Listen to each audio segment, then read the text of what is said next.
Okay, good evening. My name, this is a meeting of the Finance Committee, December 15th, 2020, 6:30. We do have a quorum present. To get the meeting started, I'd like to call to order, and if I can do it by a roll call vote, I'll sing the name, and then you just say you're here, present, and then I got some housekeeping items, and then we'll start on our agenda. Dale Kennedy? Here. Dan Torek? Here. Angelo Lamonte? Here. And Mark Amherst? Here. And John Chory's here. We've got 5 members of a 7-man committee present, so we do have a quorum. Just a couple of well, good evening and welcome, citizens of Harwich and members of the Finance Committee. My name is John Chory. This is my first meeting as chairman of the Finance Committee, so please bear with me for a little bit on some mostly procedural items on stuff, but we'll get through it. Angela will coach me along the way. He's been to a couple of these before, so. Just a couple of housekeeping items before we start is Joe Powers, our town administrator, was going to open the public hearing or to give us a proposed capital outlay plan for fiscal year 2020. He's running a little late, but he will be joining us, and when he does, we'll have him present that plan after we finish the agenda item that we're currently on. This is a remote participation meeting only, and I ask folks if you're not speaking, if you could mute your mics when you're not speaking, because it does have a lot of feedback. I have no control over muting people at this end, but if you could just mute them, and while folks are talking and listening, we'll cut back on the feedback. And then when you want to speak, just unclick your mic and speak, or raise your hand. I can see the hand, and I will acknowledge that and have you and you speak. So our public hearing was going to be our first agenda, but we're going to postpone that just for temporarily till Joe attends. So we'll get right into new business. And I'd like to have someone could have a motion to approve the Finance Committee meeting minutes of October 15th.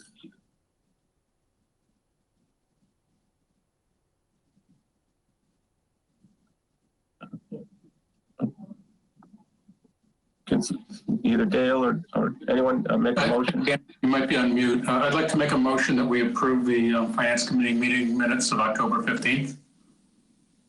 Second. I'll vote on the vote of the meetings. Or does anyone have any questions or discussion on those minutes of the 15th? Okay, hearing none. I'd like to take a vote on the motion before us to approve the meeting minutes of the committee on October 15th. Dale, how do you vote?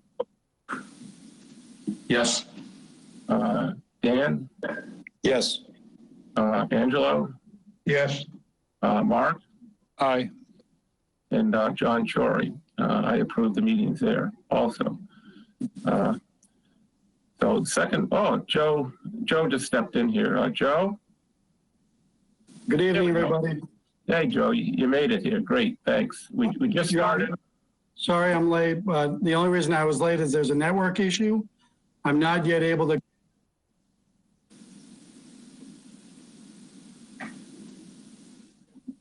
Can't hear him. Can't hear me? There you go. A little bit, yeah. Can you hear me okay? Yeah. So I was just saying that the only reason I'm late is a network issue. I was why not? Time, but Foster's on his way up to give me access to the capital plan. Okay. Would you like us to? I guess we can continue, or you want whatever you'd like to do. Just know that I'm flying slightly blind right now. Do you have a copy of the capital in front of you? Can you speak your copy, or were you planning to put it on the screen, or? No, so what I have is an older version, so I can speak to everything, but what was changed after my conversation with the water superintendent, but I do expect to have access very shortly to the capital plan. Okay. Well, if you've got a hard copy in front of us, all our members have hard copies. Why don't we continue on the capital plan? And I think probably the best way, Joe, if you're in agreement or have a better suggestion, is, you're going to go through a list of items here. The members have just seen it, at home. You want to go down the list, and if members have a question on a particular item, can ask the question at that time, or do you want to hold them to the end and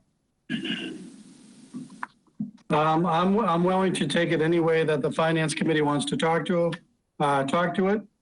I am stalling to see if I can find another copy so I have the full one in front of me. Excuse me, but I would also say that it may be helpful for you all if we went to the last page and looked at the really the summation of the dollars in question here.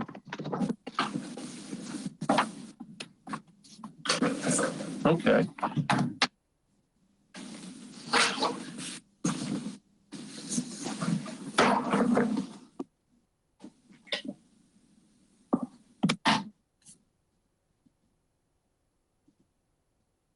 I thought I had it, no such luck. Oh, no, here we go. Thank you. This is the $20 million, $176,919 one? That's correct. Okay. Yep. So I guess what I could do, Mr. Chair, members of the board, is just, again, what you're looking at are the requests specifically for fiscal year 2022. And as your chair knows from my conversation with the Capital Outlay Committee last week, this is meant to capture original projects that had already been placed there by the previous administrator with the Capital Outlay Committee, and carrying over what we know to be current applications before the Community Preservation Committee, and any of those items that were deferred and were held off by me in concert with the departments to bring them back this year.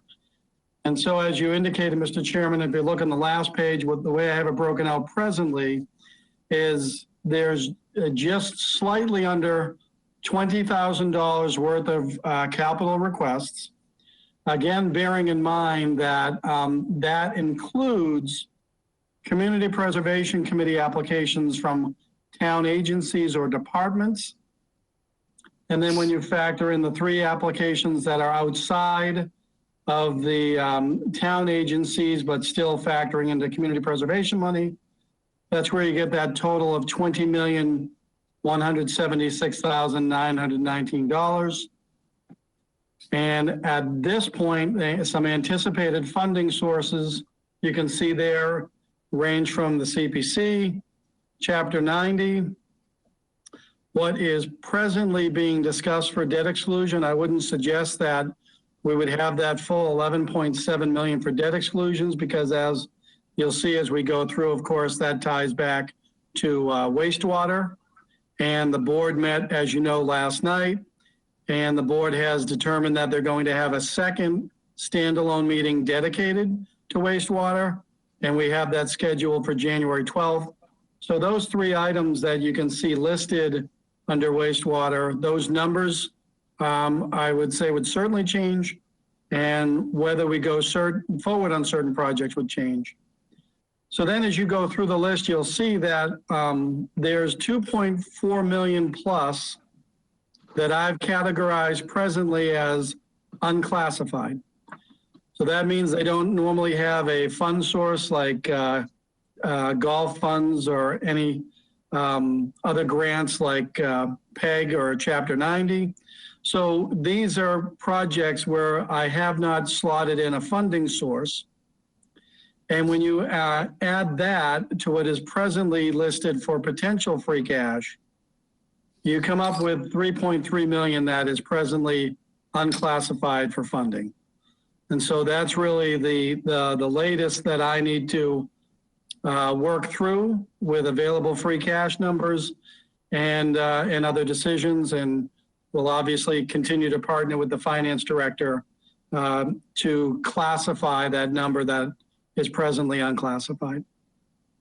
So that's what I would say is my high-level presentation, Mr. Chairman. I'd be more than happy to answer any questions that the committee has. That's one question, and then I'll go out to the committee members, Joe. Do we have an approximate number for free cash yet, or is that still kind of being worked on? So I know the finance director's on it. I would have to defer to Carol on that at this time. Good evening, everyone. As you're aware, free cash was certified prior to town meeting in the fall. So there were funds that were authorized at town meeting from free cash. So, you know, you have a significant balance remaining, but I mean, I didn't put that number together for you tonight, but I can certainly send that to you. And then, Mr. Chairman, if I may. Yes. Oh, sorry. Okay. You would you? Okay. I was going to say, would you venture a guess, but we'll just leave it at that. So, okay, Dan.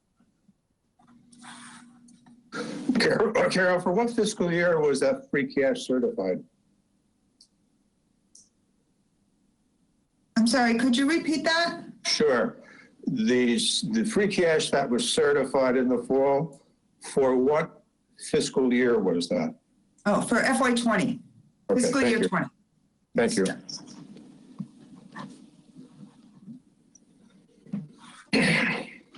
Dale, any questions? Yeah, so the free cash that was certified is the $910,105? No, if I may, that's not a certified number. That is what had previously been used. So if I go through it, you can see that under administration, there's $250,000 that was originally earmarked by my predecessor was for free cash. So rather than change that right now, I kept anything that was earmarked as free cash in there to show that the amount that we're at generally for that, plus whatever decisions I have to make on all the 2.4 million that doesn't have a funding source. And as we talk about free cash, I also want to remind everybody, because I was just reminded of it, hearing the finance director talk. As you may recall, there was, if memory serves correctly, it's about $564,000 that the town used from stabilization to balance the budget in fiscal year 21 annual town meeting. And the board has remained steadfast in their commitment to replenish that amount into stabilization. So I just want to put that out there. It's not a capital expense in any way, but it is a high dollar amount that needs to be remembered. Okay. Yes, I have a question about what costs are going to have to be picked up by the residents through their taxes. I know there was a comment that it was going to go up just slightly or down a little bit, but the total that they would pay would be significantly higher because of the raising in the value of their houses recently. So what kind of numbers are we dealing with? So Angela, if you're referring to the tax classification, while we know the valuations have been completed, the tax rate is not yet finalized through the Department of Revenue. But you're correct. We know that the values have gone up. And so we're trying to hold steady and get away from the jumps that you've seen year over year, the disparities, if you will, on the tax rate per thousand. Carol, I don't know if you have any more information from DOR on that process, or if you need to correct anything I just mentioned. So it's not a correction, it's just an update. So late this afternoon, the Department of Revenue did certify the town's tax rate at $8.60 a thousand. I do have samples of, average residential home value, but I can't get on the network. I'm trying desperately. So unfortunately, I don't have those numbers off the top of my head. I can tell you that we wanted to make sure, some property values increased, some decreased. They were kind of all over the place. We know that the values, because of the market, the residential housing market right now, we know that those values are going to continue to increase over the next year or so as well. We tried desperately to minimize any increase in anyone's tax bill that they'll receive in their mailbox, because we understand that these are certainly difficult times. So I can, again, I wish I could get on the network so I could provide you with all that information, but unfortunately I can't, but I can certainly send it to you, hopefully later this evening. So, Mr. Chairman, as I said, the IT director is downstairs in the building. He said he hopes to have it back online. So hopefully Carol and I can access a lot of the documents that we would normally have, but the network is presently down and impacting our access to information. It was an unscheduled, unaware change in the network. That's fine, I understand. Mark, do you have any questions?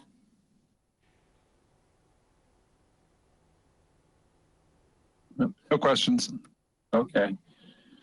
Okay, Joe. No questions no further questions, at least right now on the high level numbers. If we want to go to the front of the page. Sorry, just getting word that the network may be back up. Okay.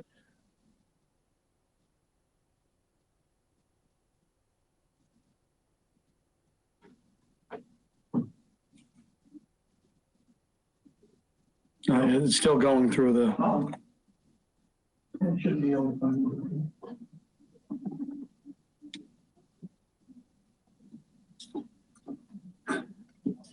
Yep.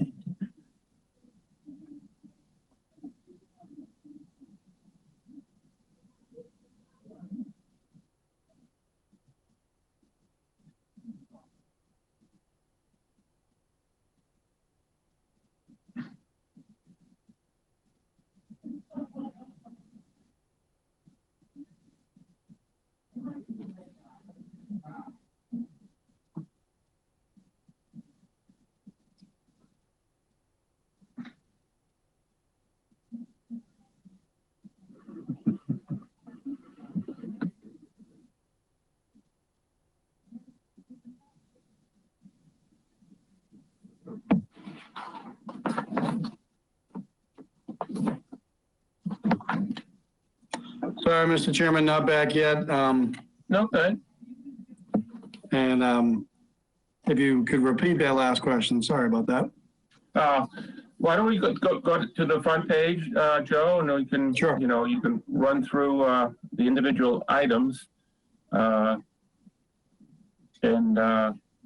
we can. Why don't you run it through the individual items for each category, like for administration. We'll stop and I'll ask the members if they have a question. If they do, they can ask, and then we'll move on by each segment. How's that? That works for me. So the first two items that you can see listed there, the first one indicates $50,000 from free cash, and it's referenced as the Harwich Center Americans with Disability Act Sidewalk Project, and a corresponding grant, a CDBG grant of $1 million. Now, I've inherited that from my predecessor.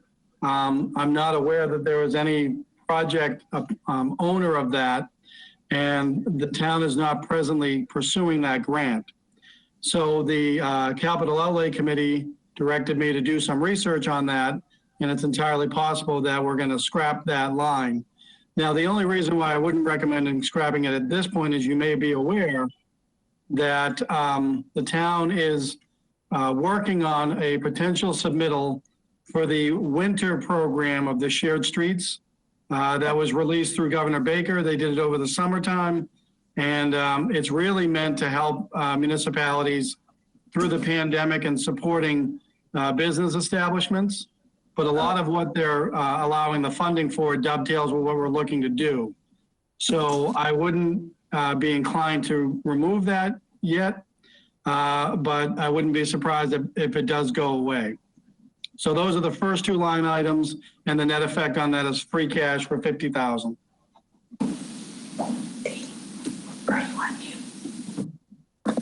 Shall I continue, Mr. Chairman?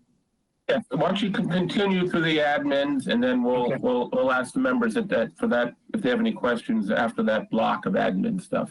Sure. So next you see two items again related to the walkway reconstruction, Route 28 Saquatucket to Harwichport. So this has been an annual item on the capital plan. However, this is the first year where we had a very positive response from the Department of Transportation. As you may recall, the presentation several weeks ago by our town engineer to the Board of Selectmen and residents in that area. Now, I happen to understand that originally there was an amount, I believe, of $250,000 that was approved through this plan, in addition to the $600,000 that you see there. However, the $250,000 was one of those give backs, if you will, that we did in fiscal year 21 to balance the budget. So what's expected here is there are grant opportunities that the town may pursue, and that's where the 400, as you may know, with state grant programs, the typical expectation is that the municipality fund at least half of it. That process for Saquatucket Harbor hits a key milestone in January, and that is the sub-agency for the Department of Transportation that handles those types of projects is going to weigh on the viability of the town working with the state for walkway, sidewalk reconstruction in that area. So more to come on that. I think it's critical to keep on at this point because for the first time in years, we seem to be gaining traction for that project. The next line item is the green/fuel efficient fleet replacement schedule, $30,000 in the operating budget. And quite simply, I'm aware of that effort from years past, but I have not gone into that at any level to find out where we need to be. And because it's operating budget, it is tenuous at best at this point as far as going forward. The remainder of the projects you see there are current applications before community preservation. And I just want to indicate that Community Preservation Chair had stated that any application before CPC that relates to a town agency or a town department needs to be construed as a town project. And so in these instances, these are committees that do not have commensurate departments. So these projects are being sponsored under administration. Any of the other projects that you'll see for our agencies or departments are recognized to be town projects, but I'm relying upon those departments, subject matter experts to advocate for those. So what you'll see here is ongoing work related to the improvements to the Brooks Academy building on behalf of the Brooks Academy Museum Committee. As you know from past years, they have funding and have done studies. We're now progressing to the point where we had a structural engineer firm known as Structures North provide a comprehensive study for both our facilities manager and our town engineer. And we're now looking at the need to shore up the foundation, and that's the anticipated ask there for $785,000. The Hinckley's Pond Watershed Preservation Project. My understanding on that one is that's an ongoing effort. Thank you. Yep, that's an ongoing effort in and around Hinckley's Pond, and this would be the next step in that project. I will be getting more information on that. Sorry, I'm distracted by that visit. Sorry, let me circle back, correct it on this one. This is the real estate and open space. It is land adjacent to Hinckley's Pond, and it is a potential acquisition that is currently going through the pipeline, and this may include Harwich Conservation Trust, the town through the Real Estate and Open Space Committee, and perhaps some state agencies. The dollar amount that you see there reflects what is anticipated to be needed from the town. So that is being spearheaded by the Real Estate and Open Space Committee. It has not yet been endorsed by the selectmen. It appears under administration because it's one of those projects where I was asked to be the lead applicant. The two projects from the bikeway committees, as you may be aware, there were several efforts in years past for crossing lights at various places. This is the latest area, that being Depot Road South, to get crossing lights installed near that end of the bike trail. And then you can see they're looking to a town marker project, presumably in concert with the town of Chatham, on that end of the old Colony Rail Trail.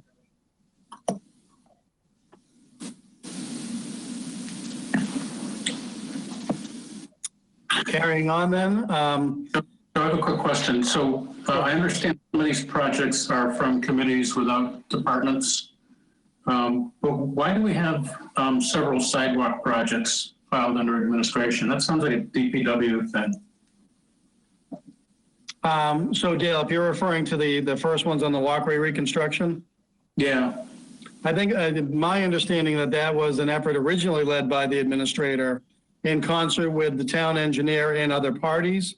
But it is for lack of a better phrase, top of the house project that ties right back to the administration and board of selectmen. That's my understanding on that one. In other words, it's not simply for a department, but this is a priority of the town. Okay. Thank you. Thank you.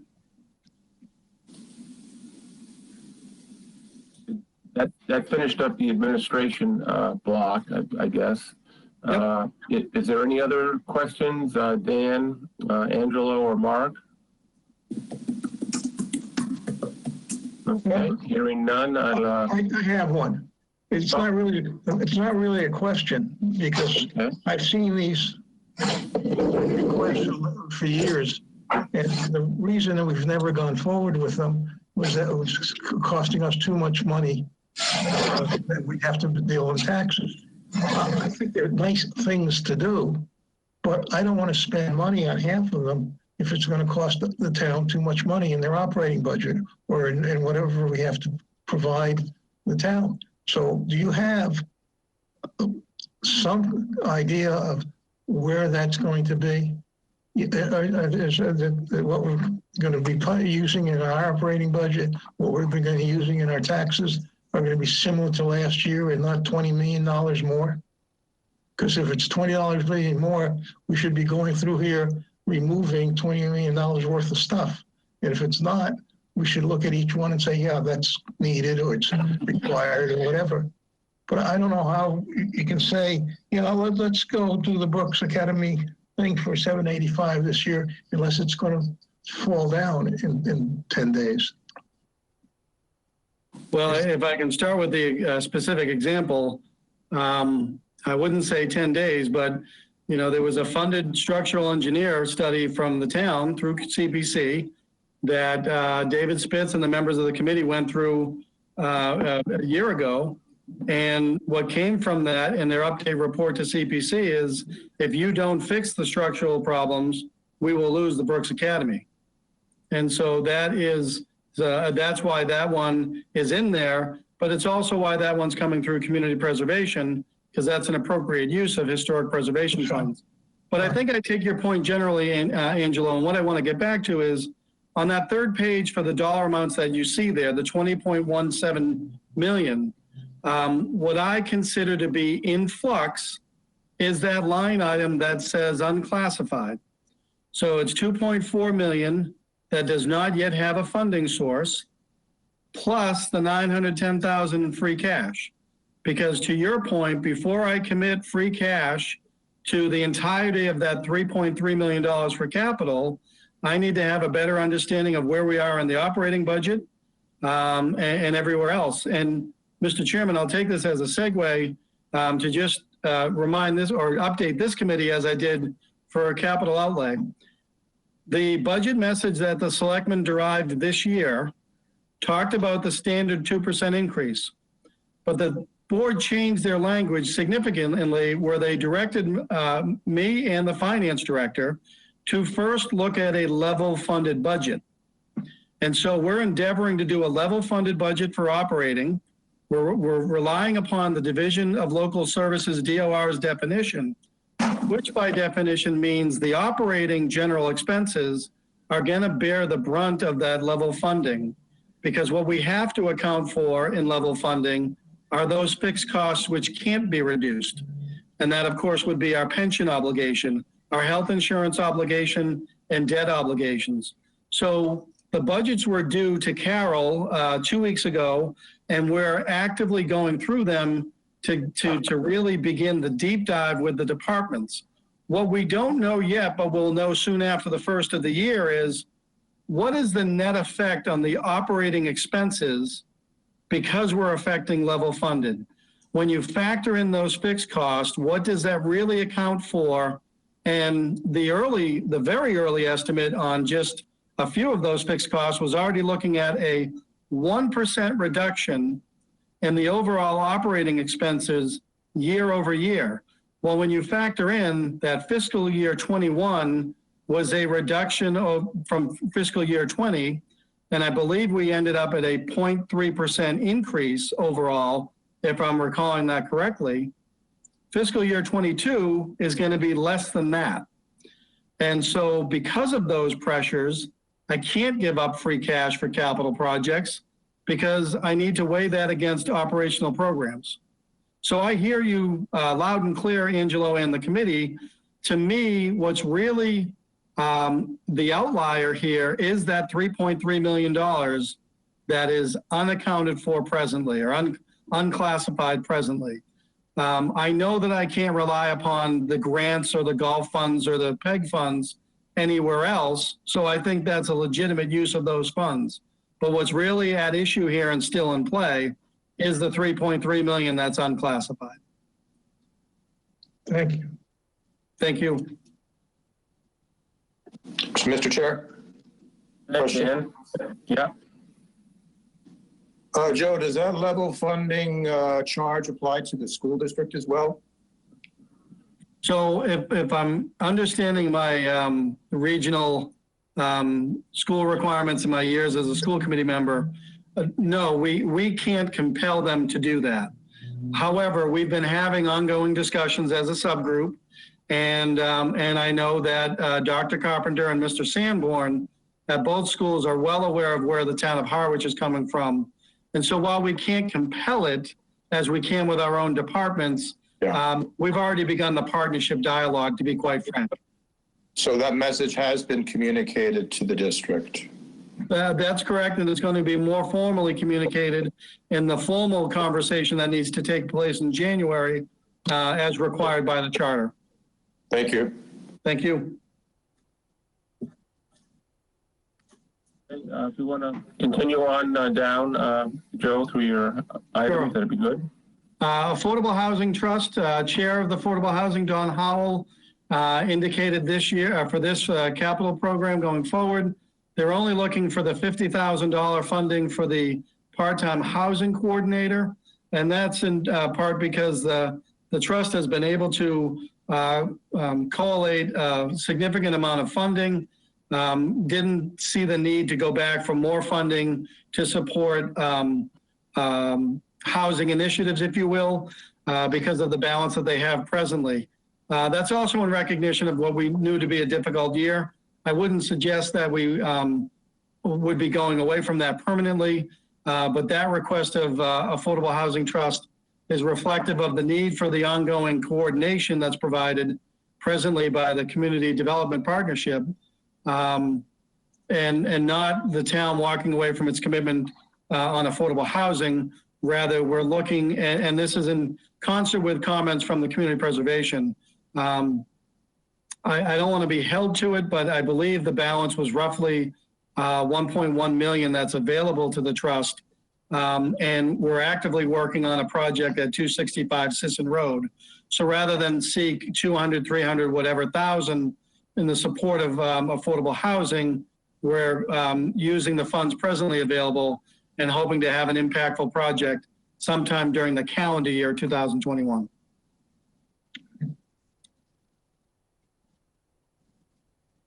Have any questions of Joe on this particular item before we move on to cemeteries? Okay, Joe, I'm seeing none. I guess we can go on to cemeteries. Thank you, Mr. Chairman. The first three projects you see there are reflective of current applications in front of the Community Preservation Committee. So they all hit on the historic preservation buckets, and they're all currently being evaluated by CPC. This is the first area where you can see that there were carryover projects that were predicated on the assumption of grants being available. However, the Community Outlay Committee did, as you can see there, voted of a vote of 4-1 to move both of those items, which is presently 100,000 earmarked for construction, which is the, you can see is the first of the two lines there, and $43,000 for master plan. The committee presently has pushed it over to fiscal year 23. However, that's not a solid push. They're asking me to follow up with the cemetery director, come back with more information, as they're not convinced that we would necessarily need to move forward on that. But in any event, they have pushed that away from fiscal year 22 and earmarked it for fiscal year 23 for future conversation. Okay, thank you, Joe. Any questions from the board on cemeteries at this point? Okay, Channel 18. Thank you. Channel 18, you can see two different requests there, but both of them funded through the Public Education and Government grants, or informally known as the PEG grants. It builds off of the work that Jamie has been doing with Caleb and their team with this year's funding and next year's. So really what I would say is to pay attention to the meeting rooms. They're looking to expand the meeting capabilities to the cultural center and other areas in town. And as you know, this has been an ongoing capital investment, and the funding is available through the money that we get as a result of the Comcast arrangement that we have over the 10-year contract. Okay, so there's really no direct impact to the taxpayers on this one. So. That's correct. Yeah. Any questions from the board on Channel 18 requests? Okay, hearing none. Joe, continue on to the reef, I guess. Thank you. You'll see that Community Center has no current projects. So now we move forward to the conservation. So this is one of those projects that it is an annual grant, and it's my understanding that Amy pursues that every year. The Capital Outlay Committee, however, asked me to just confirm that she is still pursuing that grant opportunity for this year. My understanding of past awards is that that's a standard amount we go for, and given the success we've had with that reef, we stand a pretty good chance of getting the grant. However, no grant, no project. Just one quick question on that reef thing. Is the rubble from the tech school being used, Joe? Do you know that at all, or? The last I heard, I know there was an expectation of some of the rubble being used. Of course, they had to do all of their remediation tests and all that. So I haven't heard if that was ever trucked over, but I can follow up if you need me to. No, I was just curious because I know Monomoy High School's out there right now, so the old high school. So yep. Okay, thank you. Moving along to engineering. So engineering, this is not a misprint. At present, we would be funding the required MS4 drainage plan and improvements in the operating budget. That dollar amount is accurate. What we were hoping to see is you can see that there is revenue that is to be derived on a go-forward basis on permits that have to be applied for and submitted to our town engineer, who is our designated stormwater liaison to meet the MS4 requirements for the state. However, we have to fund it, but we know that we're not going to have enough permit applications during the fiscal year to offset that. And so that presently is looking at being carried in the engineer's operating budget. While it may not end up in the operating budget, the town must comply. So that is a cost that the town will have to find a way to bear. And that's why if we can't do it in the operating budget, that is one of those items that I would look to fund through free cash because of our state obligation. Okay.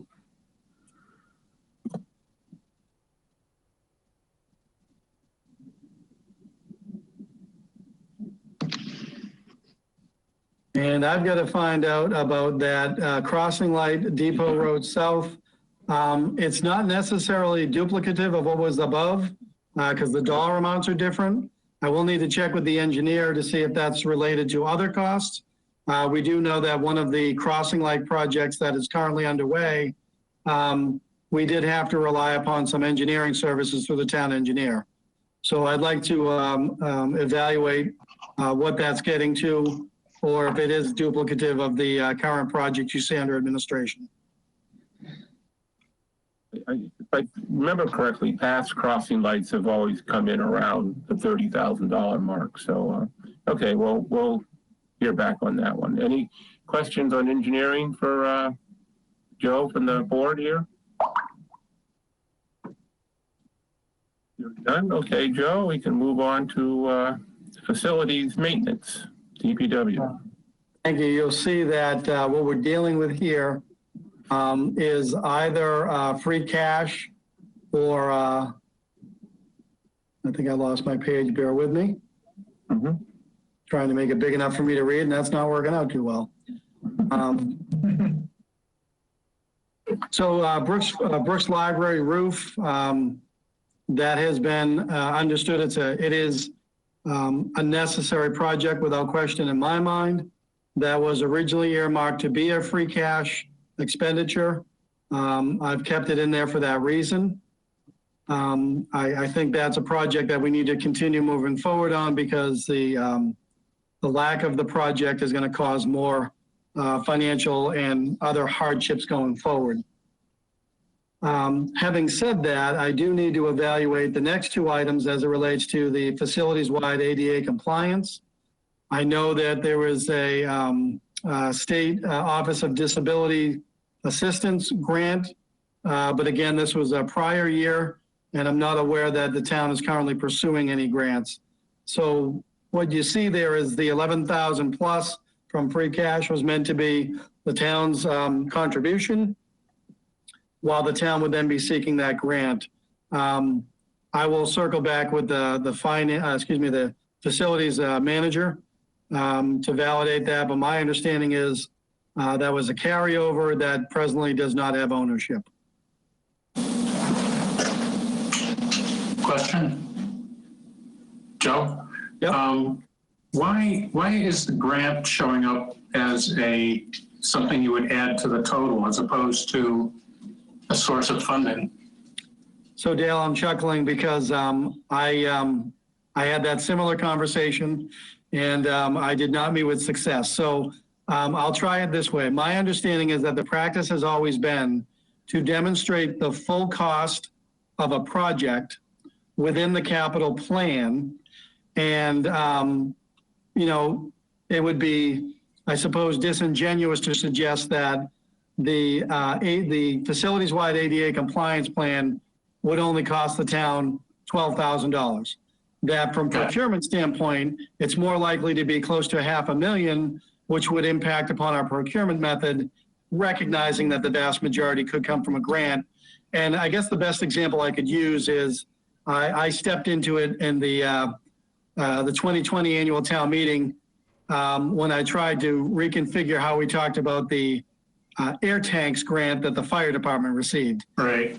So I'm a little bit once bitten, twice shy on that, but that's my understanding.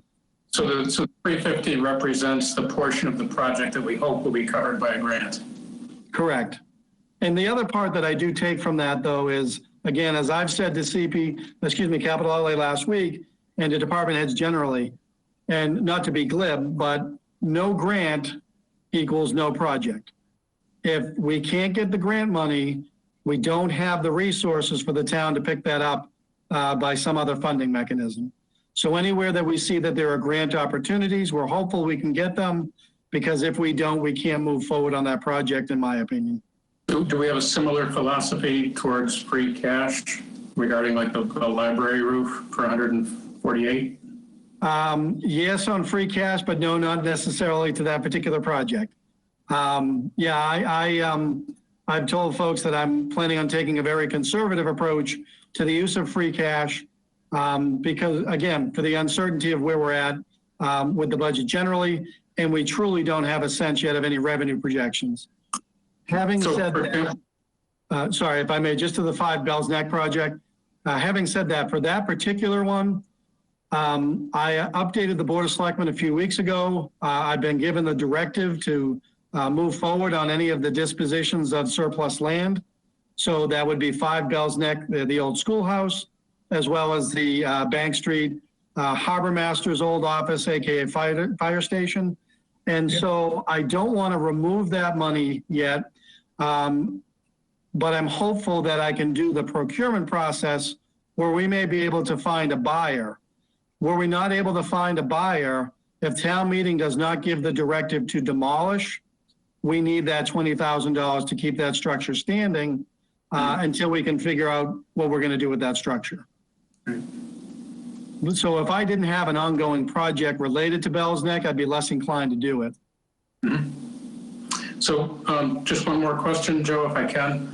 The cultural center needs a boiler for $160,000. Does that mean that it's going to be a long, cold winter, or are we just projecting that we need a boiler? So the boiler at the cultural center has exceeded its useful life. Mm-hmm. Knock on wood. And there is an expectation that it would be wise to replace it when we can before we have to. The generator is to sort of ties into that, where we have tenants in that building. We're still midway through the evaluation process, if you will, of that 5-year plan that the board had embarked on. And so if we don't spend that money, we run the risk of impacting upon a useful building. Okay. Question. Is there any thought of raising the revenue that the people are charging, or the funds that people are charging the people who are doing the art? So I would say there haven't been active discussions presently, but I know once Carol and I get into the budgets, those are the very conversations that we need to initiate. I think it's going to be balanced over by a concern by if we price ourselves out of that marketplace, if you will. If we raise the rates on those tenants, which, by the way, they have been impacted on several occasions by the pandemic. It was one of the first municipal buildings to close. It was one of the last ones to open, and they did have a brief closure due to a close contact situation. So I'm expecting to hear from the director that we have to walk that tightrope between rent that's attractive enough to rent the place and not so high that we don't get anyone to rent it.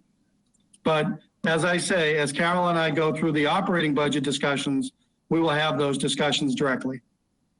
Yes, because it makes little sense to lose money on what we're doing in a building and then having to put new products in. It just doesn't make any sense. No, and I think it's a point well taken. And you also remind me by that comment to just in fiscal year 21 at the annual town meeting, this was the first year, I think, in several where we didn't do the facilities offset, if you will, from free cash. What we did is we relied upon the revolving fund money for Cultural Center to fund their own offset, if you will. And so this was the first budget, I believe, that we took away the free cash and relied upon the revolving fund. I put that out there because that was a stopgap measure. I don't know how much financial sense it makes to do that going forward. But I also know that there is a commitment by the town to go through this multi-year evaluation of reuse of that building. Okay, well, another thing you may want to look at is the DPW is carrying a lot of money for that operation. And you've got to understand how much money we are losing before you make a judgment. I understood. Point's well taken. Does anyone have any other questions on facilities maintenance block here? We'll move on to. So, Mr. Chairman, if I may, I just remind everybody, if you look at the last 3 entries on that list, those would be what are currently considered unclassified expenses. Okay. So one of them or 2 of them are free cash. I'm sorry, I'm reading that wrong. I apologize. The last 2 fall under that unclassified bucket that I have on page 3. Okay, thank you, Joe. Yeah. Okay, next group is the fire department. So first we have the phased approach on the replacement of both police and fire radio systems. It's earmarked to come out of free cash for $200,000. However, I did advise the capital outlay that I will reach out to Chief LeBlanc to validate that request and to just confirm that we're still looking at a $1.1 million cost for the Quint, that it's still a procurement the chief is desirous of going forward on, and that it would still be related to a debt exclusion at the town election. In between, you can see that first was the air pack replacement program. That was a multi-year request. However, the grant that Chief LeBlanc was able to secure handled both years' worth, so we're able to remove that. And the, Capital Outlay Committee took the action of removing the staff car request. If memory serves correctly, I believe it was $30,000, and the committee questioned the need for that presently. So the committee did vote to remove that request. So that corresponds to all the requests presently for fire. Okay. Any questions from the board on the 2 line items, the radio and the Quint? Okay. Hearing none. Golf department, Joe? So you can see there's a combination of golf improvement fund, golf funds, and golf budget to continue to fund the ongoing work that they do on the entirety of the golf course. And I will freely admit, in a spirit of full disclosure, I do not know what I meant by golf budget. I know that there are golf funds. And Carol, can you extricate me from my own confusion? And throwing a lifeline request. Sure. There are some projects that the golf department does budget in a category in their operating budget. It's called capital outlay. I'm not familiar with whether these 3, what the intention was to fund these. From that, I can tell you what is budgeted this year, and with the level funded budget, I suspect that would not increase. So this year, that line item is budgeted at $68,000. Thank you, Carol. Excuse me, just a question. The golf fees that they generate for people playing golf, do they cover all of their expenses, which they have been in the past? Both these kinds of expenses and the expenses of all the people that are working there? I couldn't answer that myself. Carol, if you have an answer, that'd be helpful. Because that's always what's happened in past years. So are you talking direct expenses, or are we also talking about benefits, employee benefits? I'm talking the whole thing. Okay, so no, they do not. They don't. When did this start?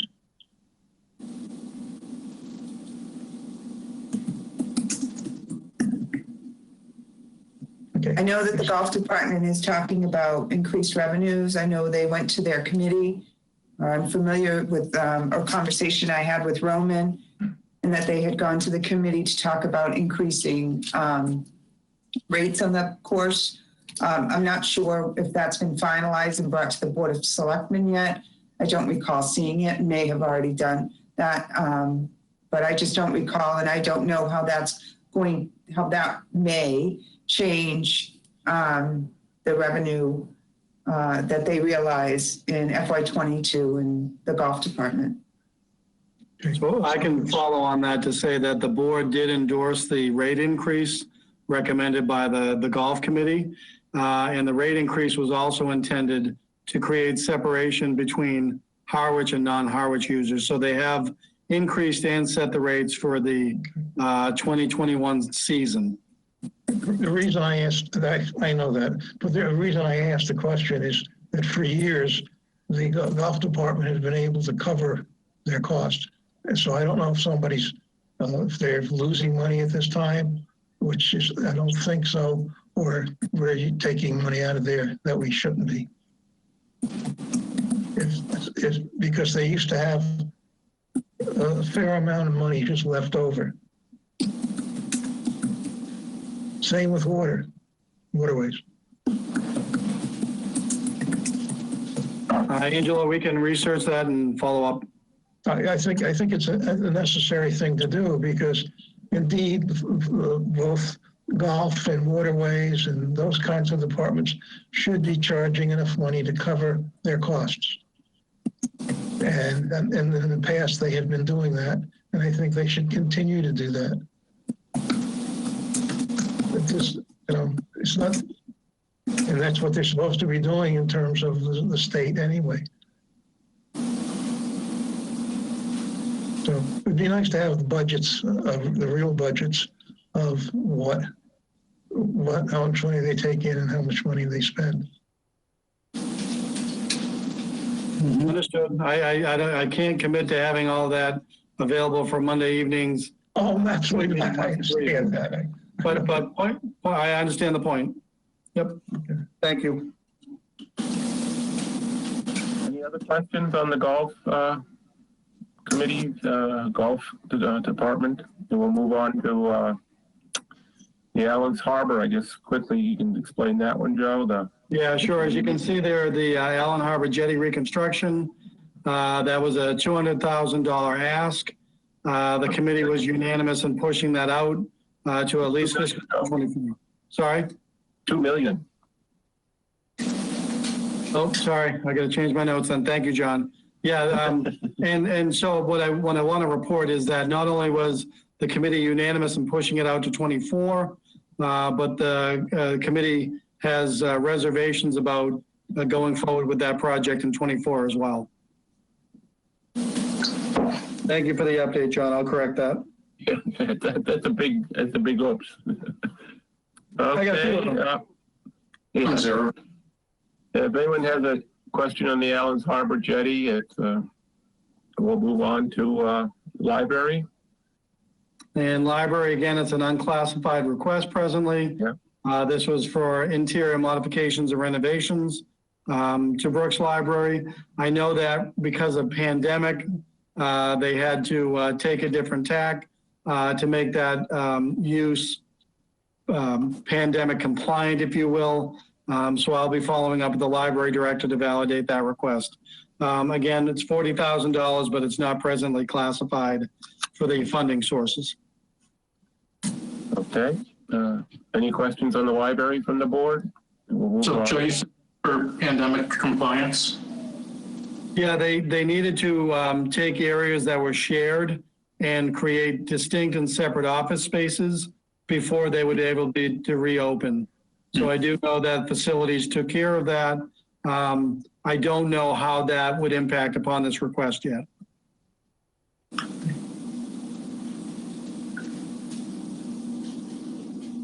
Questions from the group on library? There's obviously nothing in the natural resources column, the planning column. Next column with the line item is police, Joe? Yeah, and so you'll see there, it's their ongoing replacement for their digital fingerprint machine. And I just need to confirm that they are still proceeding with that for fiscal year 22 and that is the correct dollar amount. And again, it is presently unclassified for funding source. questions on the police capital request from the board? Okay, hearing none, we can move on to the Public Works Department, Joe. Sure, thank you. As you probably all recall, typically there's a 5-year road maintenance plan. We know that it hit a hiccup in town meeting in 2019, and the town was, well, I can't say fortunate, but we had road repairs related to the voluminous Eversource work that was done. But what's being requested here is, again, the $700,000, which again, using past practice, would be tied to a debt exclusion. And Dale, to get to your question earlier, another example where we show the state's offset of $700,000 for a total road maintenance plan allocation of $1.4 million, with that $700,000 from the state related to Chapter 90. The Route 39 Pleasant Bay Road roundabout. So this was a carryover from several years, but the committee took the unanimous step of voting to remove that request completely from the plan, and thereby eliminating that ask of $600,000. Next, we have six-wheel dump truck number 7. This was one of those deferrals that I mentioned. It was held off of fiscal year 21 plan, carried over to fiscal year 22. Your chairman was able to correct another of my errors last week. Mercifully, it was not a $17,000 dump truck. It is in fact a $175,000 dump truck. And it is presently expected to be funded through free cash. The same can be said of the Ford F-250 van number 28.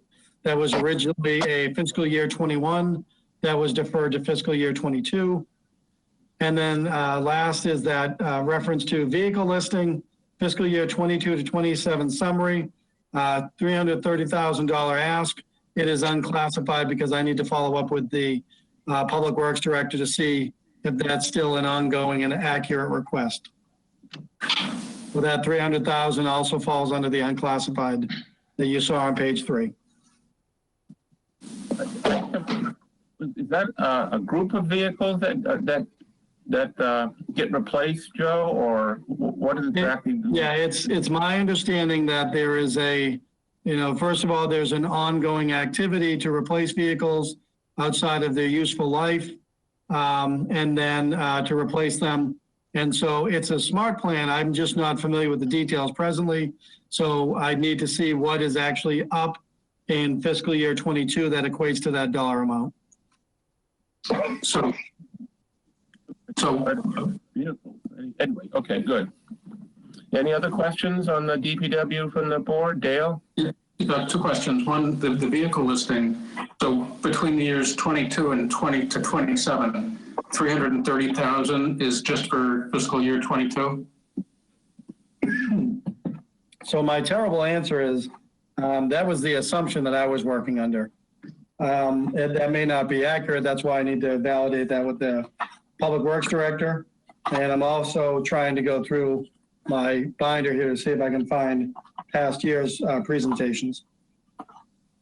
Okay, thanks, Joe. And my second question is that the 5-year road maintenance plan, if we incur debt to finance the 700 or the 1.4 million, whatever it is, how long do we expect that debt? Is that like a 5-year debt schedule, or is it something longer?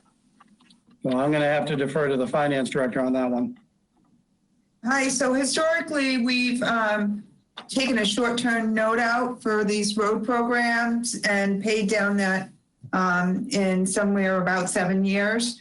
But it all depends on where the interest rates are, honestly, because if the interest rates are so low, I mean, I was just speaking with the town's financial advisor this week, and they just went out to the market for $20 million for a community about the size of Harwich at an interest rate of just under 1% for a 20-year note. And that's significant. So we may be, changing our approach to how we are going to fund the road maintenance program in the future, depending on where interest rates are. Okay. But it's a little bit concerning that we would take too long to pay it back, because we're just, we've got other things that I expect we're going to want to buy down the road that, the debt will just keep accumulating. Thank you, Carol. Any other questions from the board on the DPW capital requests? And I was unsuccessful in finding that summary in the original capital book, so I will follow up on that one. Next. Next category, Joe, is recreation and youth. So as you'll see there, every one of those projects is requested through community preservation, and I know at least two of them will generate significant discussion. That would be the first one listed, the Brooks Park Lighting Project, and the last one, the White House Field Lighting Project. I know, Mr. Chairman, you and I have had many discussions. I get a little bit of a sore spot on this one, but I'm prepared to answer and defend if and as necessary. It was not me saying bring it on. Yeah. Any questions from the board? Let me just make a quick comment on the lights. I understand, and we'll just see where it ends up on the lights. I think a message has been sent and received definitely by CPC to get more accurate budget items from groups requesting money before they approve things, that they'll get cost estimates that are a little closer to what the costs are, and then the procurement procedure piece. Joe is working diligently on tightening that up. So I know that once these projects get approved, they will be implemented as quickly as they can. So more on the lighting problems. Dan? Yes, John. I sat in on the, not sat in, but I tuned into the CPC meeting last Thursday, and they are clearly taking a hard line in terms of vetting those projects. So there's a lot of numbers that need to be reworked, and that's to be continued.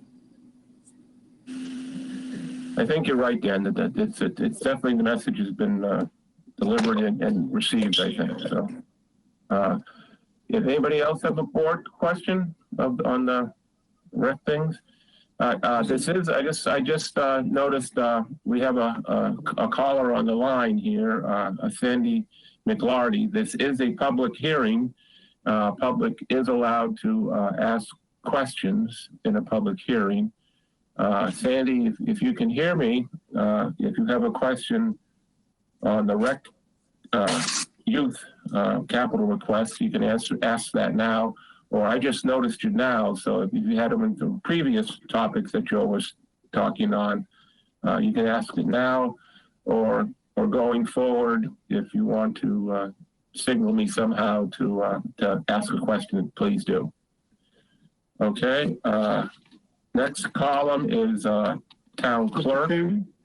Yes, Mr. Chairman, if I may, I would like to try and make a simple statement regarding the two light projects as it pertains to my time here in Harwich, and I appreciate that opportunity, because I know in past meetings that I've participated in and some of the documentation I've read, I can tell you firsthand that there's some incorrect information based on misunderstandings. And I want to use the Brooks Park Lighting Project as the primary example. When the request went before the town 2 years ago for that lighting project, the amount that was derived was only related to materials. So when we began the procurement process, we realized, first of all, we don't have appropriate specifications to build for the RFP. And so we couldn't develop specifications without taking a significant portion of the funds available. But if we didn't do the specifications, we wouldn't have an accurate RFP to release. And so that was a prime example when I was the assistant town administrator, where I realized the royal we in the town need to do a better job when we have requests for projects. And now that I bear the burden for capital projects directly and in partnership with CPC, I reached out to all the department heads that were applicants and told them that they should revisit their requests. Because if their requests were related to, say, materials only or services only, but there was no accounting for the costs related to what you see in other engineering projects, like we saw with GHD to the Board of Selectmen, the costs related to finance, legal, or procurement. Or more accurately, in most cases, no accommodation for if there was either a stall in procurement unrelated to staffing issues, or more accurately, or if there was impacts by the pandemic that impacted, did they factor in that, okay, we weren't able to do this in 6 months, and the pricing that we had is more than 8 months old, and it's now 2% higher. So I've asked them to reevaluate that to use some level of contingency planning. Now, the scenario I just envisioned, that contingency model could be anywhere from 5 to no more than 10%. So we're not talking a significant amount. But in a lot of these big ticket items, there was no consideration given for the design work that needed to precede these projects. And so for Brooks Park Lighting, we had to use a portion of their original funding to secure the services of an electrical engineer. Now, going forward, that electrical engineer study should be the first thing to be requested. And so this is going to be, if we can accomplish it, a sea change in how we've gone about it. But I do that with the hope and expectation that I win accolades of the finance entities, the capital outlay, the community preservation, and certainly the finance committee, because to me, and not only basing on my years in municipal government, but my second life in corporate, we're not approaching it accurately. And so what we're finding is that we've got these big ticket items that are necessary, but we're not fully accounting for all of the costs that go into it, costs that are revealed to me through procurement, but wouldn't necessarily be revealed to others. And so these two projects in particular, Brooks Park Lighting and White House Field Lighting, were impacted by that. Because if the applications as originally presented, the analogy that was used is we'd be able to buy the lamp, but we didn't have the electrical output to plug it into an outlet. And so that's what we're trying to account for. So I'm not looking to game anybody on CPC, where in one instance, it was calculated, the contingencies were calculated in toto. I respectfully disagree with that member that that's not how you do those contingencies. But the message I want everyone to take from this is that administration is keeping a more watchful eye, and I'm trying to catch up with fiscal years 21 and 22, but I assure everybody, as long as I have a say in the process, there will be a radical difference in the way that the capital outlay plan is put together and the community preservation applications go forward. Because if we don't account for the upfront costs, we're going to continue to say, well, you gave us enough money for this, but now we need more money for that. And that frustrates everybody, rightfully so, but it also delays the projects unnecessarily. So it was not a simple statement, but it was important enough for me to say. So thank you, Mr. Chairman, for that time. Thank you, Joe. And I agree with you 110%. How about that? You know. Thank you. And, so I agree 100% on that. Okay, moving along. Town clerk, there's nothing there. Wastewater. This is the really big one, Joe. So, and you got to do it. Nothing more to see here, Mr. Chairman. Thank you all. You got to do it in 2 minutes, okay? Absolutely. I will accept that challenge. So quite simply, what I want your eye to be drawn to is that statement that all of these are subject to change pending ongoing Board of Selectmen discussions. Now, I can, by the way, Mr. Chairman, I could use this as a breaking news opportunity, but I just got an email notification that the town of Yarmouth voted unanimously to endorse the concept of the DHY Clean Water Partnership. You know, that's ahead of them going forward on the agreement. So Dennis has approved it, Yarmouth has approved it, and Harwich has reservations, if you will, if I can say it that way. So what the board is trying to evaluate is we've got numerous projects. We've got numerous opportunities to spend a lot of money. But what is going to be our approach to wastewater going forward? And so anyone that's tied into capital outlay will recognize these numbers. These numbers appeared in the plan in fiscal year 19. They were carried over in 20 and 21. Excuse me, I'm getting my fiscal years, my calendar years mixed up. These were in the plans for town meeting in 19 and 20 and held off.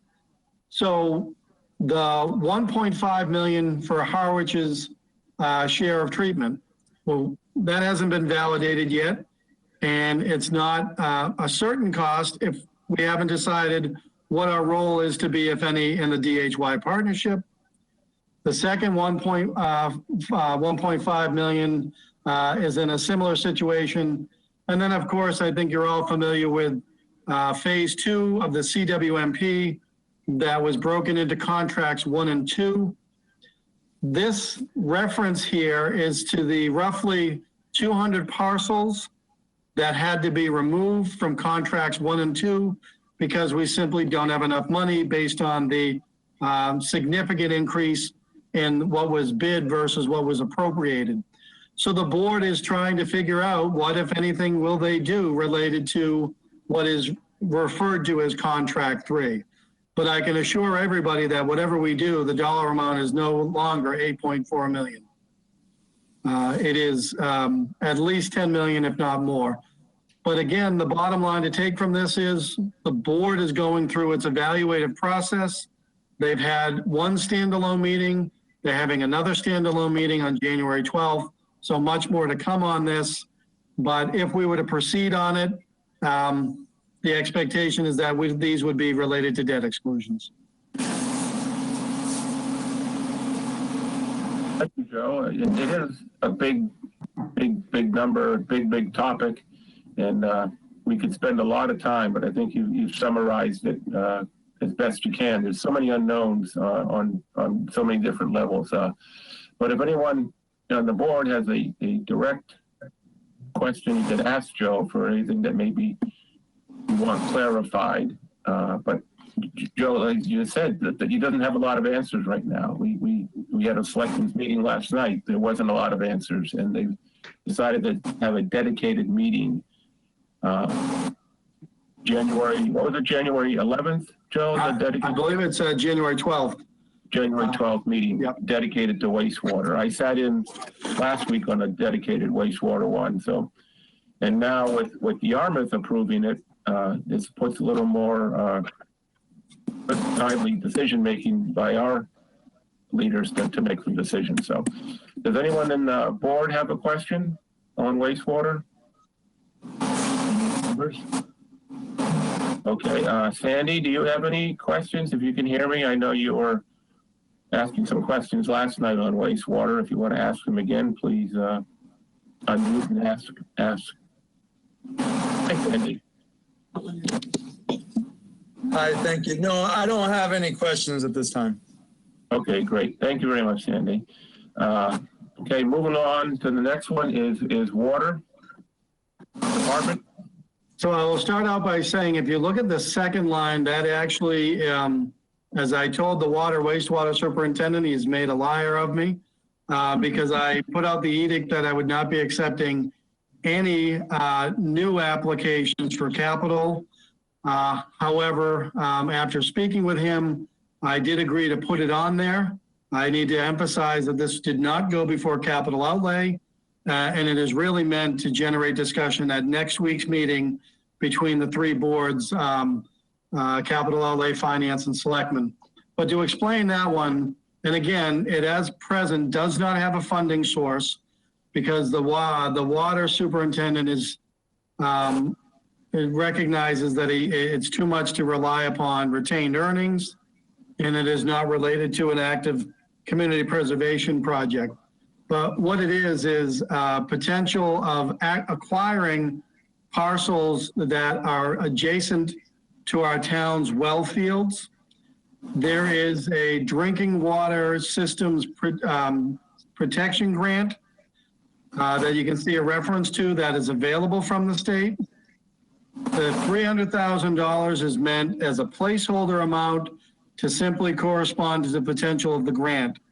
It has not been validated yet if that is the accurate number. And I will add that there is the potential discussion for a legal transaction that would be separate from this. But the water superintendent thought enough of it, and I agree, because what this is talking about is a potential effort by the town working with the water system to acquire parcels that are owners unknown, and it will get to greater protection of our drinking water wells. And so I think when you put it that way, if there was ever going to be an exception to my rule, that would be it, for the protection of the town's drinking water. Again, still much more for that to be validated, but I did want to emphasize that one because it has not yet gone before capital outlay. So then what we're left with, Mr. Chairman and members, that first line item you can see there, that was actually a CPC request from a private citizen. However, to explain it, the primary proponent of the bylaw change that bans single-use water bottles is offering a solution to that conundrum. And that would be hydration stations at certain outdoor recreational facilities. So for that reason, Water Superintendent Dan Pelletier is actually taking that project on as a water department project because it does solve a problem that bylaw may create. And so that's where the reference is there, and that is an active request before CPC.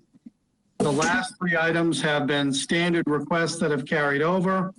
They're fairly self-explanatory, and the funding source for all of those is expected to come from water system retained earnings. Thank you, Joe. Any questions from the board on water department capital requests? No. Okay, Sandy, if you have a request, signify. No need to answer any, but if you do, speak up. Okay, hearing no requests, why don't we move on to the last three capital items you got there, Joe?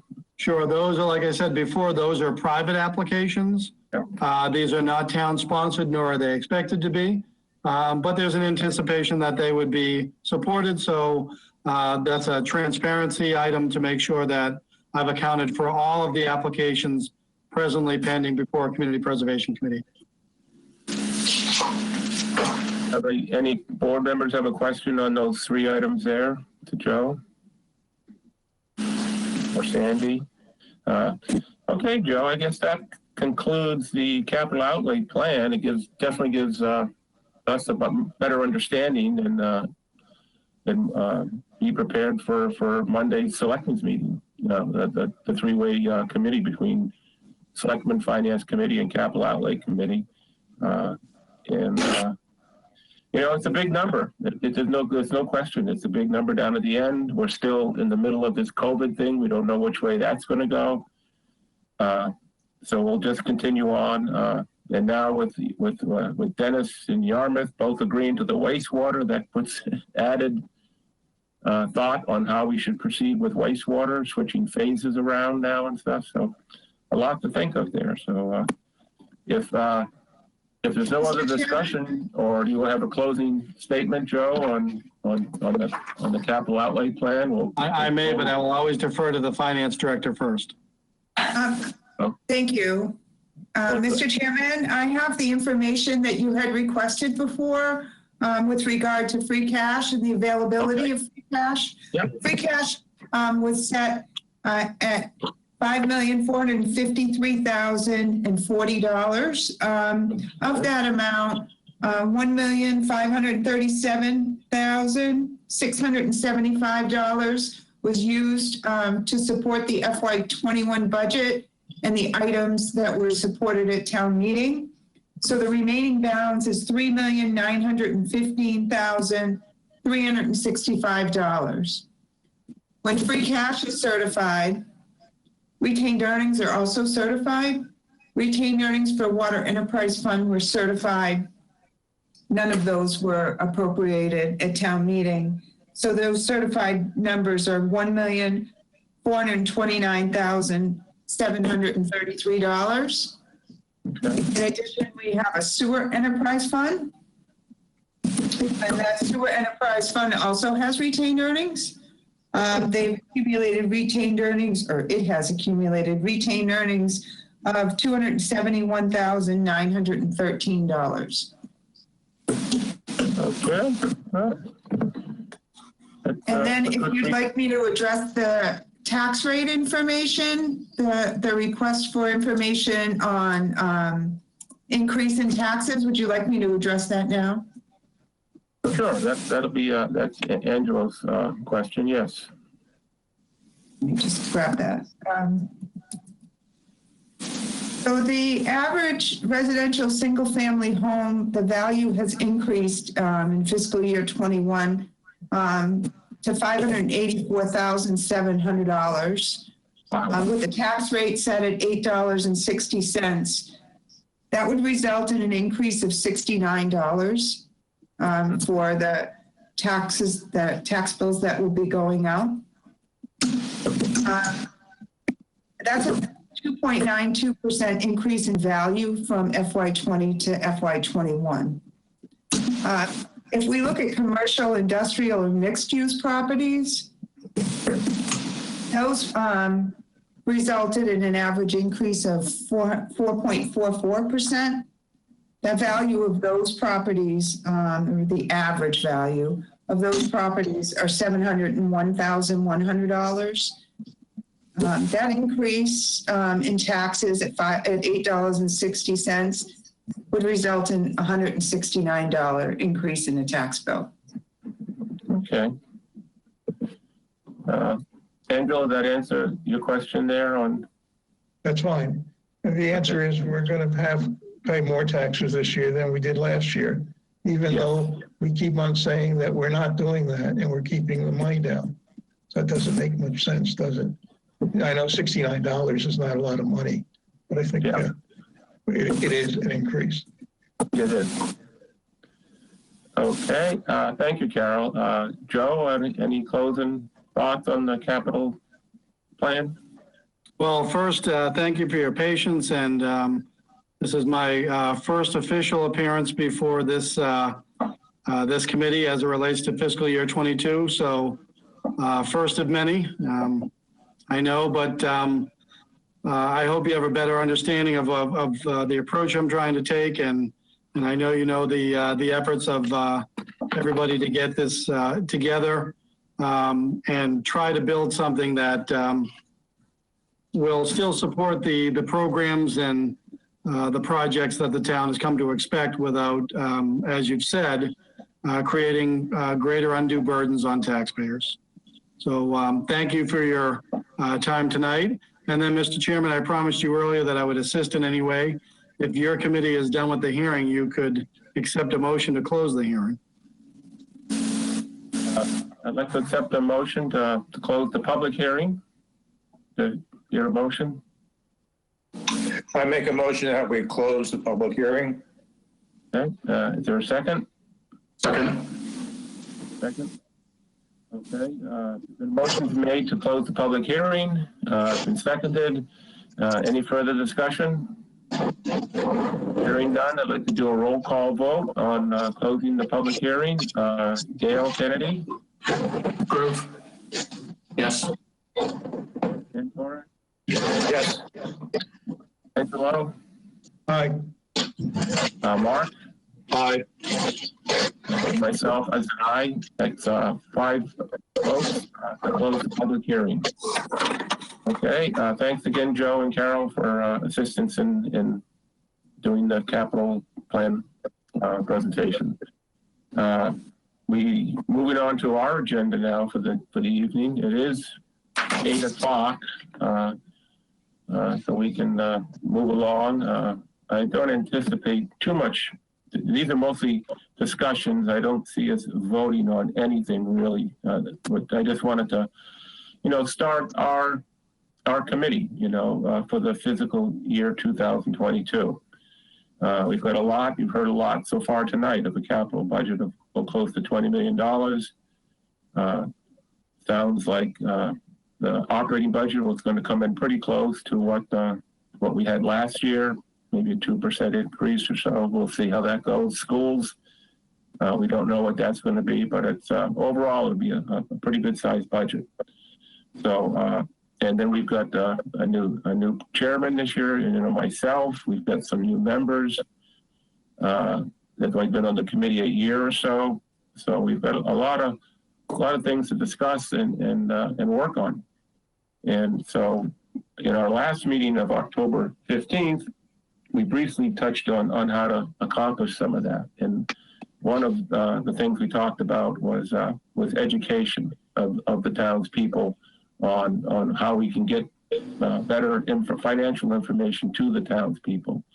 And I'm working on that with some people in town to see how we can get our message out via Channel 18 through Chris Joyce and her voter information group.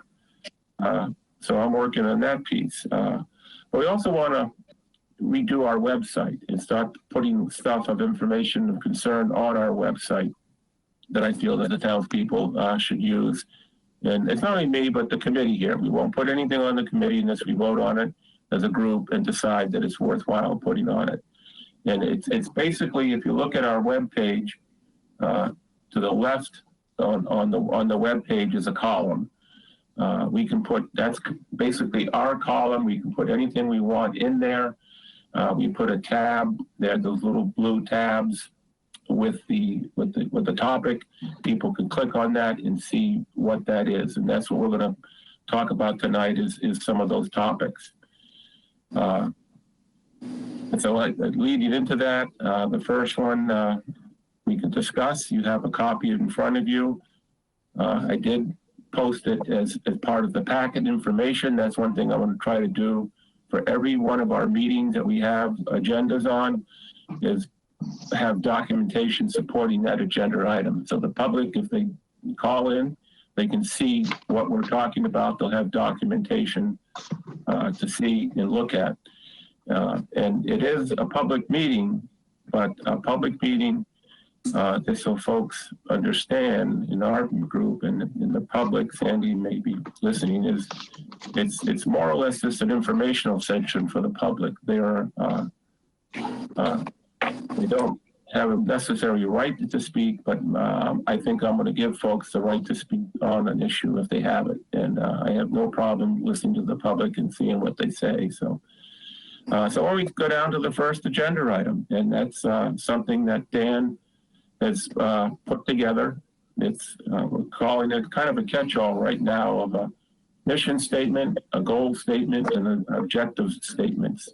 And Dan, I'll turn it over to Dan, but I think for tonight's meeting, and it is not late, but it's we've got a couple other ones that might take up some time, is have Dan go through it, and then have comments from the members here, and then go back, and then the next time we meet, which I'm hoping maybe in 3 weeks, we'll have a formalized draft there, and we can vote on it at that point. And if you do have comments after tonight, you can just send them to Dan for his input, and not to the group, because we don't want to get into the violation of open town meeting law. So you can send comments to Dan, and he can aggregate them together. I'm hoping I'm saying that correctly. So Dan, if you want to take it over and explain what you've done so far. Yes, John, thank you. Let me back up a couple of steps. After John asked me to put something together for the website, I put together an outline and sent it to John. And before I did any additional work, and John gave me the go-ahead. And that outline consisted of these headings: who we are, what we do, our mission, our goals, and our objectives. Now, in your packet, in terms of the who we are and what we do headings, I did a write-up of how on those topics. And in terms of who we are, I referenced GML law, which is where we get our authority to exist. What we do, I listed the kinds of overall responsibilities we have and some specific activities. Now, I wrote these in very simple language because if this is going to go on the website, we want people to understand in very common language who we are and what we do. So I did not bureaucratize it. In terms of the mission, goals, and objectives headings, I felt that these are topics, I should say, that we as a committee need to develop. We need to develop the statements that go beneath those particular headings. But what I did is to provide an example of what a mission statement might be, how a goals statement might read, and how an objective statement might read. And let me just comment that in terms of goals and objectives, and I've run into this problem in previous lives in dealing with this kind of stuff. I look at a goal as an initiative that is ongoing, that you continue to strive towards to achieve, but not necessarily achieve it, except in the long run. The objectives are the specific action items that go towards achieving those goals. So, for example, the one that I wrote down on that packet, in the packet, promote the efficient and effective delivery of town services at a reasonable cost. And objective could be recommend the approval of a town budget in a timely manner. So you get an objective that matches up with the goal statement. In terms of the mission, I just took a crack at coming up with some language as to what a mission statement, how it might read. You might not like what's there, and that's fine. You might want to suggest some other focal points for the mission. But we are here to discuss just exactly how we want to develop the various statements within those headings. So I'm open to any suggestions as to how you want to go about doing that. I have some ideas, but I'd like to hear from you guys first. So you want to do a go around, John? Yeah, thanks, Dan. And like I say, it's something that we can have something to say now, and then Dan can take note or think about it and get it back to him as soon as you can. And why don't we start with Dale? So Dan, this is a really good start. Thank you. I can see you put a fair amount of time into this, and I think it's a really good starting point for us. I guess my initial thoughts focus around the mission, goals, and objectives. I'd really like to kind of digest this offline and think about it and come back with some. But I feel like the mission statement is a little bit wide open. I'd like to see a statement that is a little more, because this is for public consumption, right? So I'd like to see a statement where a non-financial person could look at it and get a clear picture. It's like, okay, they're there to do this. They're an advisor. They're a subject matter expert. They're whatever. They're as trusted advisors to specific bodies of people for a specific purpose. And Dale, I'd be glad to get your feedback. Okay. So I'd like to think about one comment on the mission statement, though, and this is something that I picked up there again in my previous life. It was always presented to us that a mission statement should fit on a bumper sticker. It shouldn't be an elaborate, wordy. Right. I completely. Angelo, you can go with that. Go along with that, can't you? Yeah. One sentence, right? One sentence would be perfect. Let me tell you what the mission statement of the New York State Education Department is, okay? Raise the knowledge and skill of all New Yorkers. What's more perfect than that? Yeah. Knowledge, skill, all New Yorkers. It's one of the best mission statements I've ever read. But you know how long it took to get there? Countless numbers of hours and meetings and going back and forth and that kind of thing. So this is not a simple task. This could be, it could become very complicated depending on how people feel about what direction we want to go in. But Dale, yeah, I'd be glad to hear, give me your comments on the who we are, what we do. Great. Okay, thank you. And so in terms of the goals and objectives, Dan, do you envision 2 or 3 of each, or are you looking for one-liners there as well? Do we have, or do we have 2 or 3 goals? I would say at least 3 goals, okay? Mm-hmm. And objective statements that would match those goals. I'd say if we can nail the goals statements down, the objectives will just fall into play. Great. Yeah. Very good. I agree. Okay. Thank you. Thank you. Thanks, Dale. Angelo, any thoughts? No, I think what has just been said is excellent. I'd just like to suggest 2 little things. One is at the next meeting, why don't we start with at least a set of goals, that you think is proper when they give us a chance to do. We'll review it, and if we have any thoughts before the meeting, we'll send you them. But I think it's time to start. I mean, I think you've done a very nice job and are moving right along. Thank you. The other thing is, what strikes me is that this committee is operating on the side of the town administrator rather than providing a lot of the help and information that he can use up front. And I think we have to get to a point where we meet with department heads or we make recommendations on how things have to be done. That's the way it was done in the olden days. And maybe we should talk about that, but that's a whole different thing.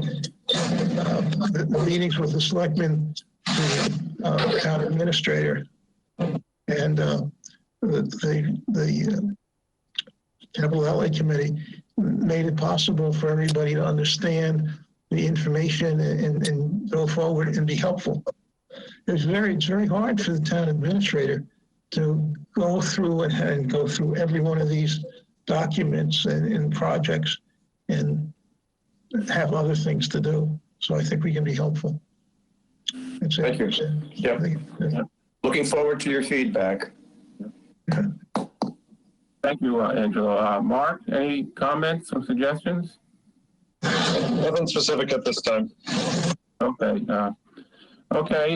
Dan, thank you. And, I agree too. I was in the corporate world for 30 years.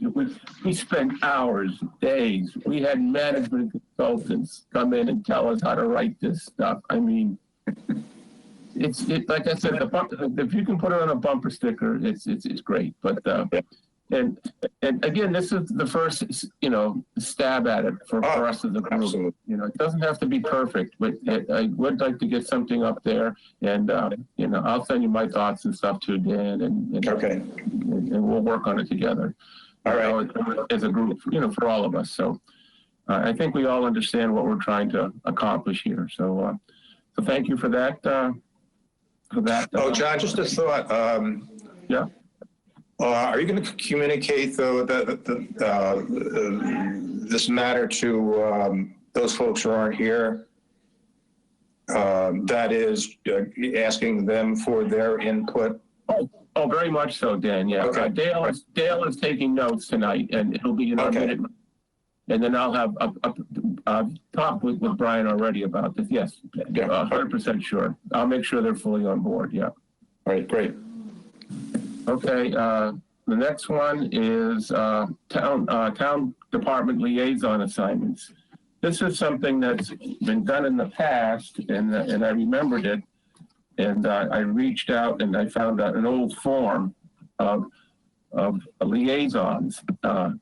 And I was on the finance committee in the town of Southborough, and we did things different there. We, as a finance committee there, we actually worked with department heads and built the budgets for the departments. Now here in this town, we do things a little bit differently, and we as finance committee members act as liaisons. And how I interpret that is that, you know, we assign members to different departments here, and we'll do that shortly. And then that person then, you know, contacts that department head, or I'll send this list. I guess I send a formal list to the selectmen and probably to Joe that we're the liaison.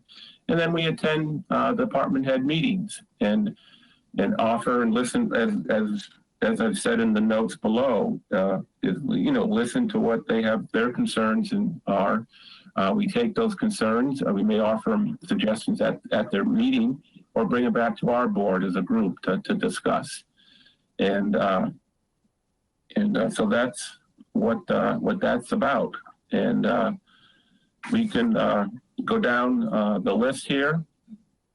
And it also helps us, you know, as individual members, learn about various departments and then pass that knowledge on to other members. And because it's important for us to, you know, we're voting on all these town operating budgets. We should have a good understanding on how the budgets are working and what these department heads are requiring to provide the services that town people are asking for.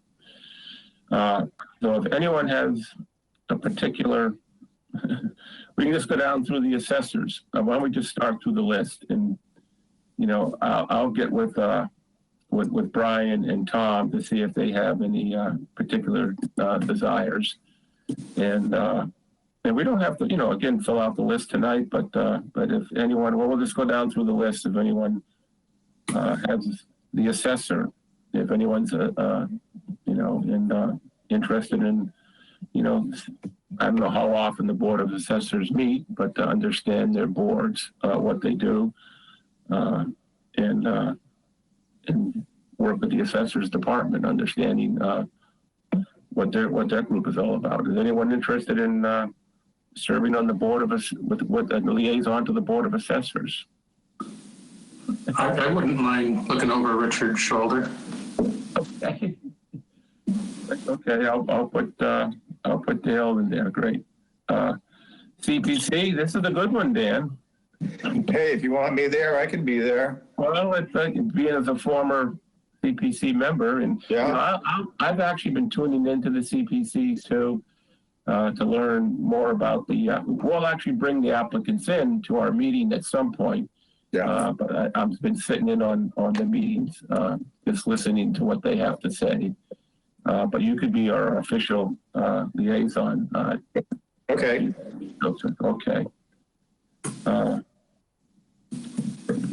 DPW, it's a great department. It's a big department. You know, it's one of the largest, I think, operating budgets in the town. I think there's the biggest.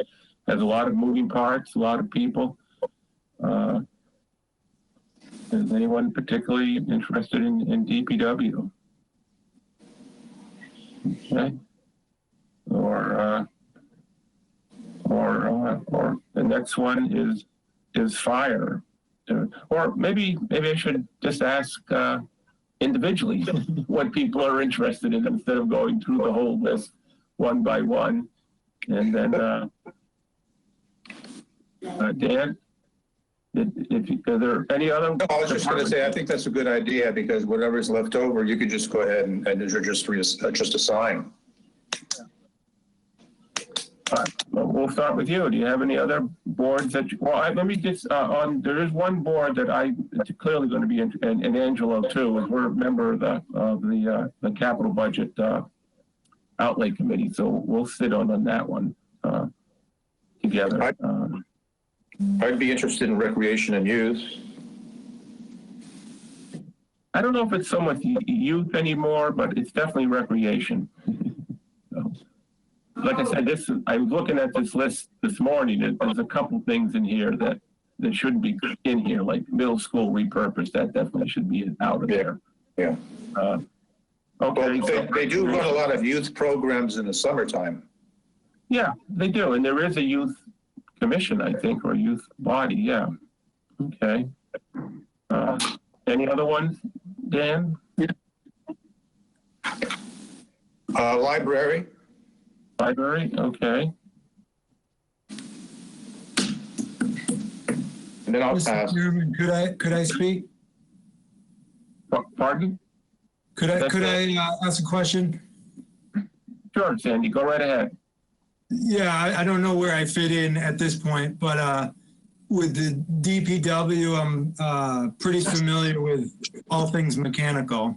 So going forward, if everything works out, I would like to, I think I could bring that element to the group if everything goes through. Okay. For people's information, Sandy McLarty here, I've talked to him, and he's interested in possibly joining our committee. Oh, great. To do that, he's got to fill out an application, as we all have done, and then submit it to, I believe it's the administration group up in the admin office, which gets forwarded to Michael Ford, who then appoints members of our committee. So when and if you do get appointed, Sandy, I'd be happy to delegate the DPW thing to you. How's that? Yeah, and maybe it's not just one person's role, but just as a quick bio, I have an electrical license, a gas license, and a sheet metal license, which is used for HVAC. We don't have an HVAC license in the state of Massachusetts. So I can bring that to the table. Yeah. Great. I think it's all valuable skills. And thank you for listening in and participating in town government. I've heard you speak at town meetings and seen you on board meetings here too. So thank you, Sandy. You're welcome. I feel I have a lot of catching up to do, but thank you. Hopefully the appointment process goes quickly or whatever. So that's as we all know on this committee, that's out of our control. But Dale, is there any particular one that you'd be interested in? Yeah, there's a couple that sound like they would be interesting to me. One is the planning board. And the other, just kind of like out of morbid curiosity, is the golf group. Exactly. Yeah. And Dale, let me put you in there. Okay. Mark, any particular interests on committees that you'd like to be a liaison to? I don't see an IT committee here. Well, there's an IT department, but there's no committee. So, yeah, I used to do library. I'm flexible. I can wait till the others who aren't here get their pick. Library's taken. Dan took library. Yeah. Okay. Angela, any particular committees? Sure, I'll do harbor and harbor waterways. Harbor, okay. Angela. And I do planning, but that it's gone, right? It's okay. Yeah. Yeah. Did you want planning board, Angelo? No, it's okay. If you want it, go ahead. It's done.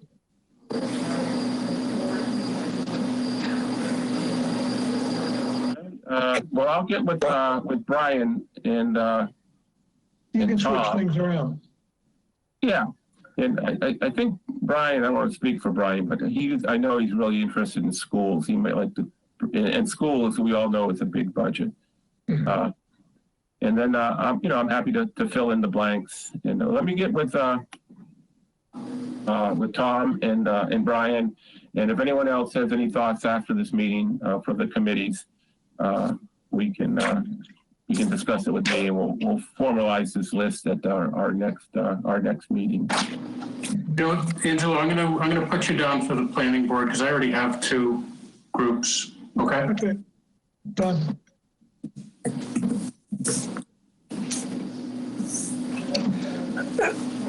Next agenda item is update on discussion with interim town administrator regarding town financial matters. This is a good one. You saw in the packet some questions that was developed by myself and with some input from Brian on it. And I thought it was important after our October 15th meeting to quickly get in touch with Joe. And because I knew our time schedule to next town meeting is very, very quick. And it's even quicker as we speak today. We've only got like 4 months, but if all goes well with COVID and who knows, but 4 months, and there's some very meaty topics to be discussed. So I put this question together. We set up an appointment with Brian and myself to meet with Joe to go over these questions, because it's my objective as a group to meet with Joe and the selectmen in a way that it's non-confrontational, that we all know we're all coming from. We're all working for the same desires and stuff. So I think it's better to get up front answers or questions to answers that's been concerning to me over this is my 4th year now on the committee, that I'd like to get some definitive answers to as to why we are doing certain things. So I put these questions together. You can see that there's no particular order of importance. The ones that have the S after the question is it's a joint question derived from the selectmen's 2002 budget message to the citizens. And when Brian and I met with Joe, we walked into his office and we sat all socially distanced. And I noticed Joe had a big whiteboard on the wall. And I looked over at the whiteboard, and I'd say, Joe, there was probably 3, 4, 5 questions on that board already. And these are some of the more meatier questions too. And I don't want to, go on. Again, this is another thing we go on all night talking about in depth. But the good news too on these questions, I have met with Joe on these probably twice. I've met with Carol on them. We've met, so they're well versed with these questions. And I've met individually with every single selectman on these questions. And of all the 5 selectmen, I haven't heard anyone, or Joe and Carol, say that I'm way off base on these questions. They all said they're good questions. They support them.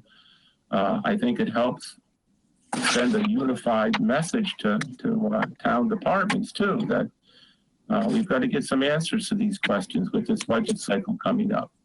And we've discussed some of these questions already tonight in some flavor or form. So what I'd like to do is just go through the list first. I'll go through the list, and then folks, we can comment, or maybe if you want to comment on them directly. But the first 2, again, it's getting 8:30, and I'll discuss whatever we have to discuss time-wise. But I also like a good meeting. This is a good foundation meeting anyway, too. So the first 2 questions, they were more, I didn't know how quite to frame the questions. So these are the 2 questions I put around it. It was a way to look at, through attrition, of maybe possibly, reorganizing or rethinking how town staff is made up. And lo and behold, this is high on Joe's list of, he's in the process right now of doing some reorganization within town hall and with groups. because I think I've heard that it's hard to do layoffs or to let people go. So if we can manage it through attrition and better organizations, things change over the years. So I don't know if you can give an update, Joe, on where you are in your reorg plan, not reorg, but reevaluation of departments. And but I think you know what I'm getting at with these two questions. I do, and excuse me, it's going slower than I would have anticipated or liked. And I understand why. There's a process that I need to go through to be respectful and mindful of any of the collective bargaining unions that are impacted. And trying to do that in pandemic is obviously not easy. However, I've also begun the process. We're able to reorganize the administration department as the first step of reorganizing community development. And so the potential savings could be, close to $10,000. Not a lot, but a helpful start, I would say. But I also need to be mindful of the reorganization of community development by leveraging the role of the town planner. And I won't go too far into that reorganization, but we have a community development structure without any support, administration, department support at the top level or the clerical level. And so I'm hopeful that as I get into that next step, we'll be able to advertise for a town planner and community development director. It is a minor change to the job description, so I would expect a correlating minor change in salary, but that needs to be negotiated. And then I continue to do that for several other departments, and I'm really going to see, as the discussions go on the operating budgets, and given the stressors that I expect to be there, that perhaps I can identify additional reorganizations to programs if we can combine efforts. But that's an exercise in theory right now. I wouldn't know more about that until I get into the operating budgets. That's generally where I'm at on the reorganizations. Dan, I think you're got a lot of feedback coming from you. Okay. Okay. Thank you, Joe. Next question. It was talked about last night in the selectmen's meeting. The selectmen are well aware of this issue of a large amount of uncorrupt property taxes. I don't know the exact amount right now, so I'm not saying anything there. It was talked about a little bit last night of what Amy Bolduck is doing as our town treasurer and collector. I will get with her and with Carol on exactly what the amount is, both principal and interest and attorney's fees. There's a lot of fees that are associated with collecting taxes, and it's not just an uncollected. The interest is probably more than the property tax. So and that's something. And these questions, I'm going to figure out as a group, we'll figure out what the 4 or 5 most important ones are and put them in these tabs, so that the townspeople are aware of these. I think we have one of the largest uncollected property taxes of all 15 towns on the Cape. And we talk about, what other revenue sources are. This is a darn good revenue source right here. But it was mentioned last night, was an agenda item. Mike McCaskill spoke very highly of what Amy's doing and how to collect all this stuff. So that's what that one's about. We've spoken tonight in great detail about funded, unspent warrant articles and what's being done to clean up the backlog, if you want to call it in that. I think there was close to maybe 80 articles, and Carol may correct me again. I don't know what the exact number is. We're going to find out what the exact number is, what the dollar amount is. And I know Joe is working very hard on establishing a true procurement office so that we can get these articles approved and then get them acted upon and spent and move on. And we're seeing that happening now with certain, the lighting thing is doing it. I'm very pleased on how we're cleaning, we're doing up, we're making great strides in that. Cultural Center, we spoke about that tonight. I've been asking about the Cultural Center for years. I'm a big advocate of the Cultural Center. I play, as we all know, pickleball there a lot, and it's a very heavily used group, the pickleballers. There's over 250 people in our group. That ties into Angelo's fees thing, but we'll get to that further on down the list. But the point of the Cultural Center is we are in a 3 or 5 year plan. I think we're in about the 3rd or 4th year. And everybody I've talked to about a plan, there is no plan. And if someone can produce me a plan on what the outcome and hope of the Cultural Center is, I can deal with that. But to go after the Cultural Center year after year and just either subsidizing them through town taxpayer money, or they're using revenues from the revolving funds to subsidize themselves. The market rates for these studios, they're heavily subsidized by the town in talking with the people that rent the rooms. I play pickleball there. I talk to these people. They're very grateful to the town for them to providing the space for them to do their businesses. So I think we need a plan, and I don't know where to get this plan. Like I said, the selectmen are aware of this question, and if Joe, you can speak to where the plan is, or if there is a plan. I haven't heard about a plan yet. So that's what the Cultural Center is about, because we've got some big capital items coming up, and there's more in the works. So next one is identify new revenue sources. That's a goal every year that the town tries to do, and just like to see what those examples are. Potentially, we talked about this tonight, the potential selling of future of properties for future taxable revenues.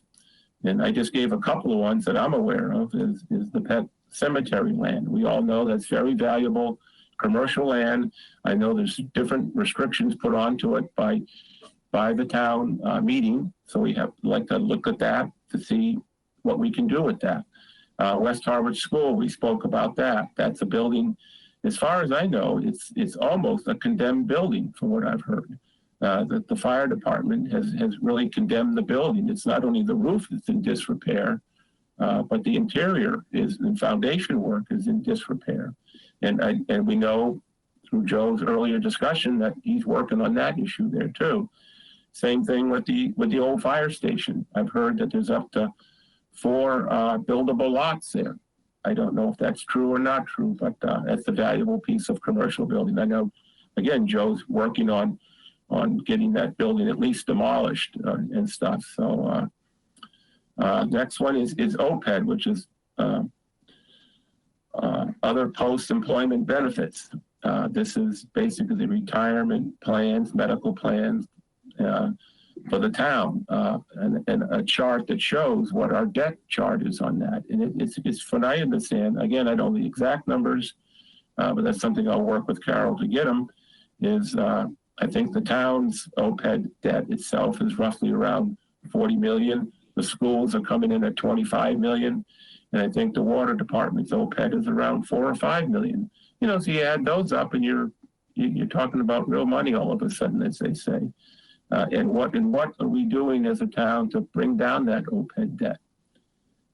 Here's another one that we've talked about for years as selectmen, as finance committees, as members, is reevaluating the fees charged for programs. I don't expect to solve these things on this meeting tonight, but if we can pick off a half a dozen of them that we can get at least some closure on or movement on, I'd be satisfied. Budget exercises, this comes out of my corporate world. Every year I had a budget of about $64 million that I was responsible for. every year I had to do a 3, 5, 10% budget reduction that I had to turn into my boss. One year it came down, I had to do a 20% budget reduction. And I told my division president, I said, there's no way I can deliver the services with a 20% reduction that the corporation needs. And his response was, and I'll never forget it, it was a good learning exercise. He says, John, if you can't give me a 20% budget reduction, I'll find someone who can. So, so I came up with the 20% budget reduction. I'm not advocating that, but it's an exercise that I think we should do. I know municipal government is different than corporate world, so we'll leave it at that. The next question is our debt chart. I'd like to put a chart in there showing principal and interest for the actual debt now of principal and interest, approved but unissued debt principal and interest, and proposed debt principal and interest. And I know Carol has done an excellent job on that budget book. That we couldn't ask for a better book to explain how the town finances work. But that book is 100+ pages of information, way too much for the town's folks to figure out where everything is in there. So if we can come up with some type of small 2 or 3 numbers that explains each of those, so that it's like the bumper sticker in the mission statement. If we can, people can actually easily see what our actual debt is in principle, and how we do that. And Carol and Joe have offered to work together on how to do that. We talked about this one, proper vetting of new warrant articles. There's things like Joe's mentioned earlier. We're going to change how warrant articles or CPC articles are funded and properly vetted before they go before the townspeople, so that the townspeople know what the true costs are of not only design, contingency, but also it's important that if we use town resources to help implement that warrant article, I'd like to see what that number of resources from the town is supplying. Link is very good with his men and equipment there, but that has a number attached to it. And when Link is working on a CPC article to bring it to fruition, he's not doing something else, and that's fine. But the townspeople should know that's a cost to do that warrant article. That ties in with the next one. We've talked about that, the true costs associated with each department, and Angela can speak for hours on that. I know that. So how we can work on that. Percentage of the town operating budget is salary, wages, and retirement. And I've heard somewhere between 70%, 75%. And again, we'll get accurate numbers.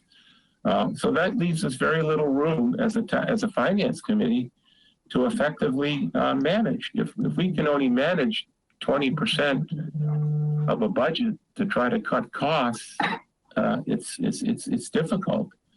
The last one was, at one time, we were supplied quarterly finance reports for budget and current expenses, and I'm sure Carol can provide those for us. This is, I forget which member asked this at the last meeting. And then this is an important one here, and I've talked with Joe on it, and I think it's very important as a committee for us, our members, to learn about departments. But it also would be time consuming if 7 members, hopefully 9 members, all want to talk to Link or the police chiefs, and we're tying up their time. So I'll get with Joe on how we can effectively learn about departments as individuals, but do it in a coordinated manner, so that not 9 people are going in at 9 different times to hear the same story. And some of us have a lot of historical knowledge. We don't need to go into departments, but some of us are relatively new or even newer, not even on the committee yet, that will want to learn about that. So I'll get with Joe to make sure he's aware of it too, that we're talking to these town department heads, and how effective and efficiently we can do that. I've always had good results when I've talked with these department heads. And they've always been open with their doors and forthcoming with the information, and it's helped me quickly get up to speed on a lot of knowledge that some folks in these towns have years of doing. The last one was a question that came out of someone in our group had a question on pilot, payment in lieu of taxes, whether they were voluntary or mandatory. And in our meeting, I asked Joe, they're basically voluntary. They're not mandatory. But someone in the group had a question, and I said I'd get the answer. So those are the questions there. I don't know if maybe Joe, do you want to start? Let's start with you. I mean, most of these directly impact you in one shape, form, or manner or the other, and we've talked about these. So again, it's nothing new for you. And the selectmen are learning about them too, and they've expressed their support too. So, well, I think what's important to note, as you've indicated there with the demarcation of the letter S, is the time that you and Brian were going around, the board had already formulated their budget message, and this is just a great example where there was no prior discussion. But I and Carol, so administration and finance were on the same page. Finance committee was on the same page, and the board of selectmen were on the same page. And so that gives me hope that so this was all these parties acting separately, but as we come together as groups, we're going to find more opportunities that we already all agree on. And to me, that's going to help streamline decision making and help us get through what we need to get through. Yes, because that's the whole objective is to work together as three groups or 4 groups with Carol as a group, because we all share the same common and there will be times when I think we should do things differently. You think we should differently, but I can see your point and we can work together. Dale, do you have any comment on the questions? I think it's a great list. It's hard to comment on it in its totality, but I think it's if we can knock off the ones that are maybe like the low hanging fruit, the ones where we can get the quickest, get some information out on our website to publicize it, notch a few wins and then start to chip them off as we go along. If we can prioritize these in a way that, we get the most bang for the buck. Thanks, Dale. Yeah, you're right. And it's that old expression, we're not going to turn the Titanic around with a pair of oars. We're not going to get these all done in 4 months by town meeting. But Angelo, any thoughts? Yeah, no, I think they're very good. I think we should, once again, go through and meet when you're meeting next month's meeting, whatever it is. Each of us can tell you what our top 3 or 4 items can be, and we can work something out.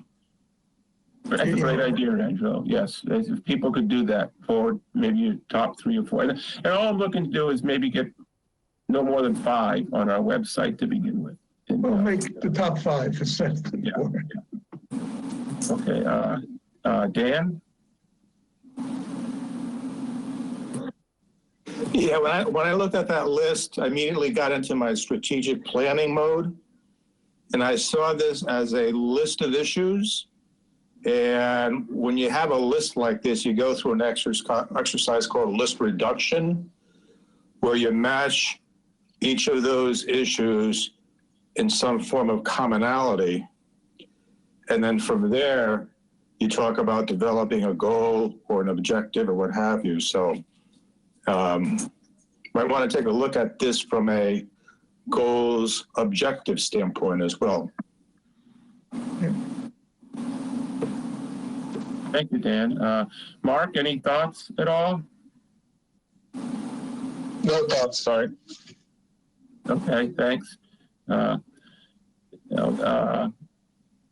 Okay, well, that's That's the last on the questions here, and it can just, yeah, it's town meeting may seem like it's a ways away, but I got a sneaking suspicion that it's going to sneak up on us pretty darn quick. And and I know Joe's got a lot of big meaty issues. So if folks can get me your thoughts on these questions, your thoughts to Dan on the goals, objectives, and mission statements, and the liaisons back to me. I'll circle back around with Tom and Brian.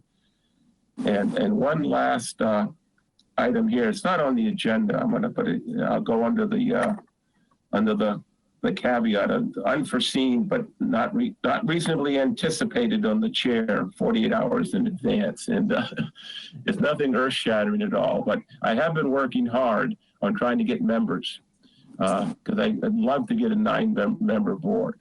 And I have one person. I'll say her name, and because it's been looking pretty helpful that hopefully she'll get appointed. Her name is Mary Anderson. Some of you folks may know her out there. She's very well known in the community. She was a executive director at the Pantry for 12 years. She worked in, I think, Verizon for 35 years in their accounting department. And she has submitted her application. I've spoken to Mr. Ford about her, and he's probably going to reach out with her hopefully in the next day or two to talk to her. I've also spoken to Sandy McLarty here, who's attending the meeting tonight to see what it's about.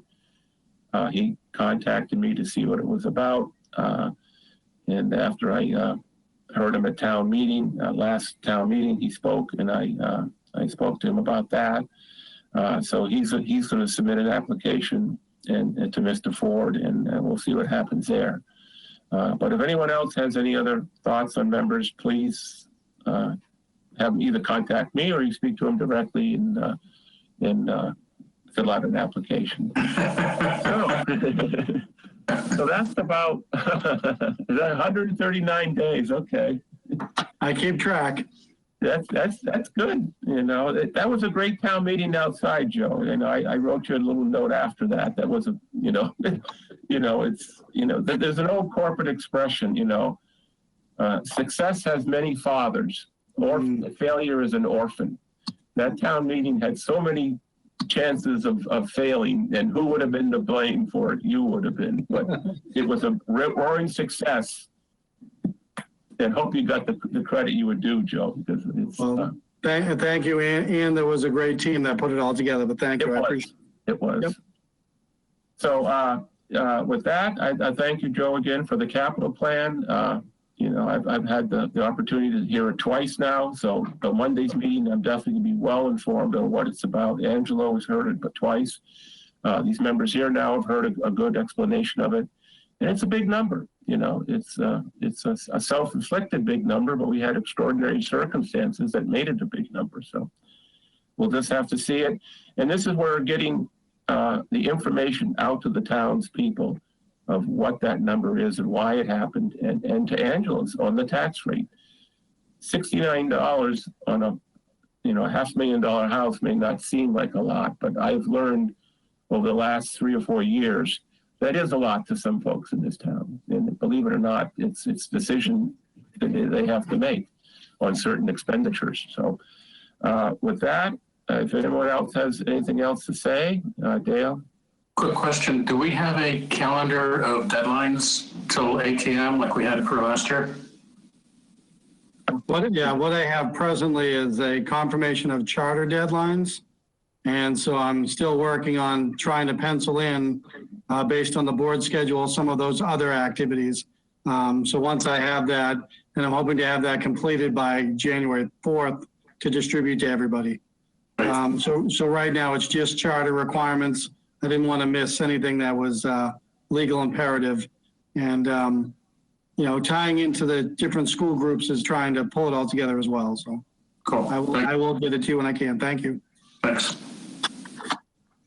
Anyone else have any questions in the group? Dan, Mark, Angelo?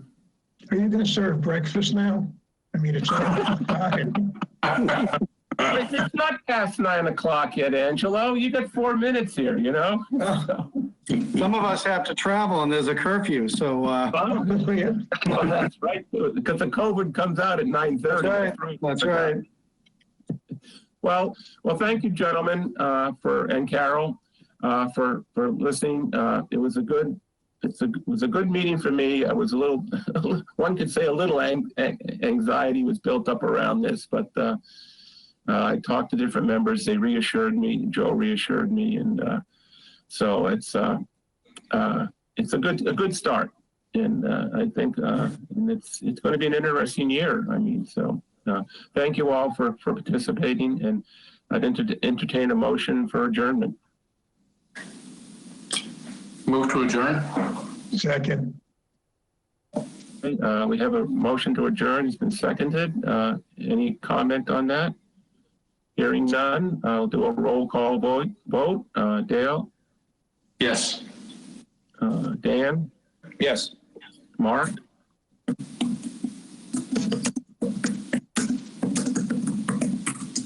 I think he said yes. Yes. Angelo? Yes. Okay. 5-0 for a motion to adjourn. So thank you all, and thanks again, Joe. I really appreciate all your help in getting the agenda and stuff done. This conference is no longer being recorded.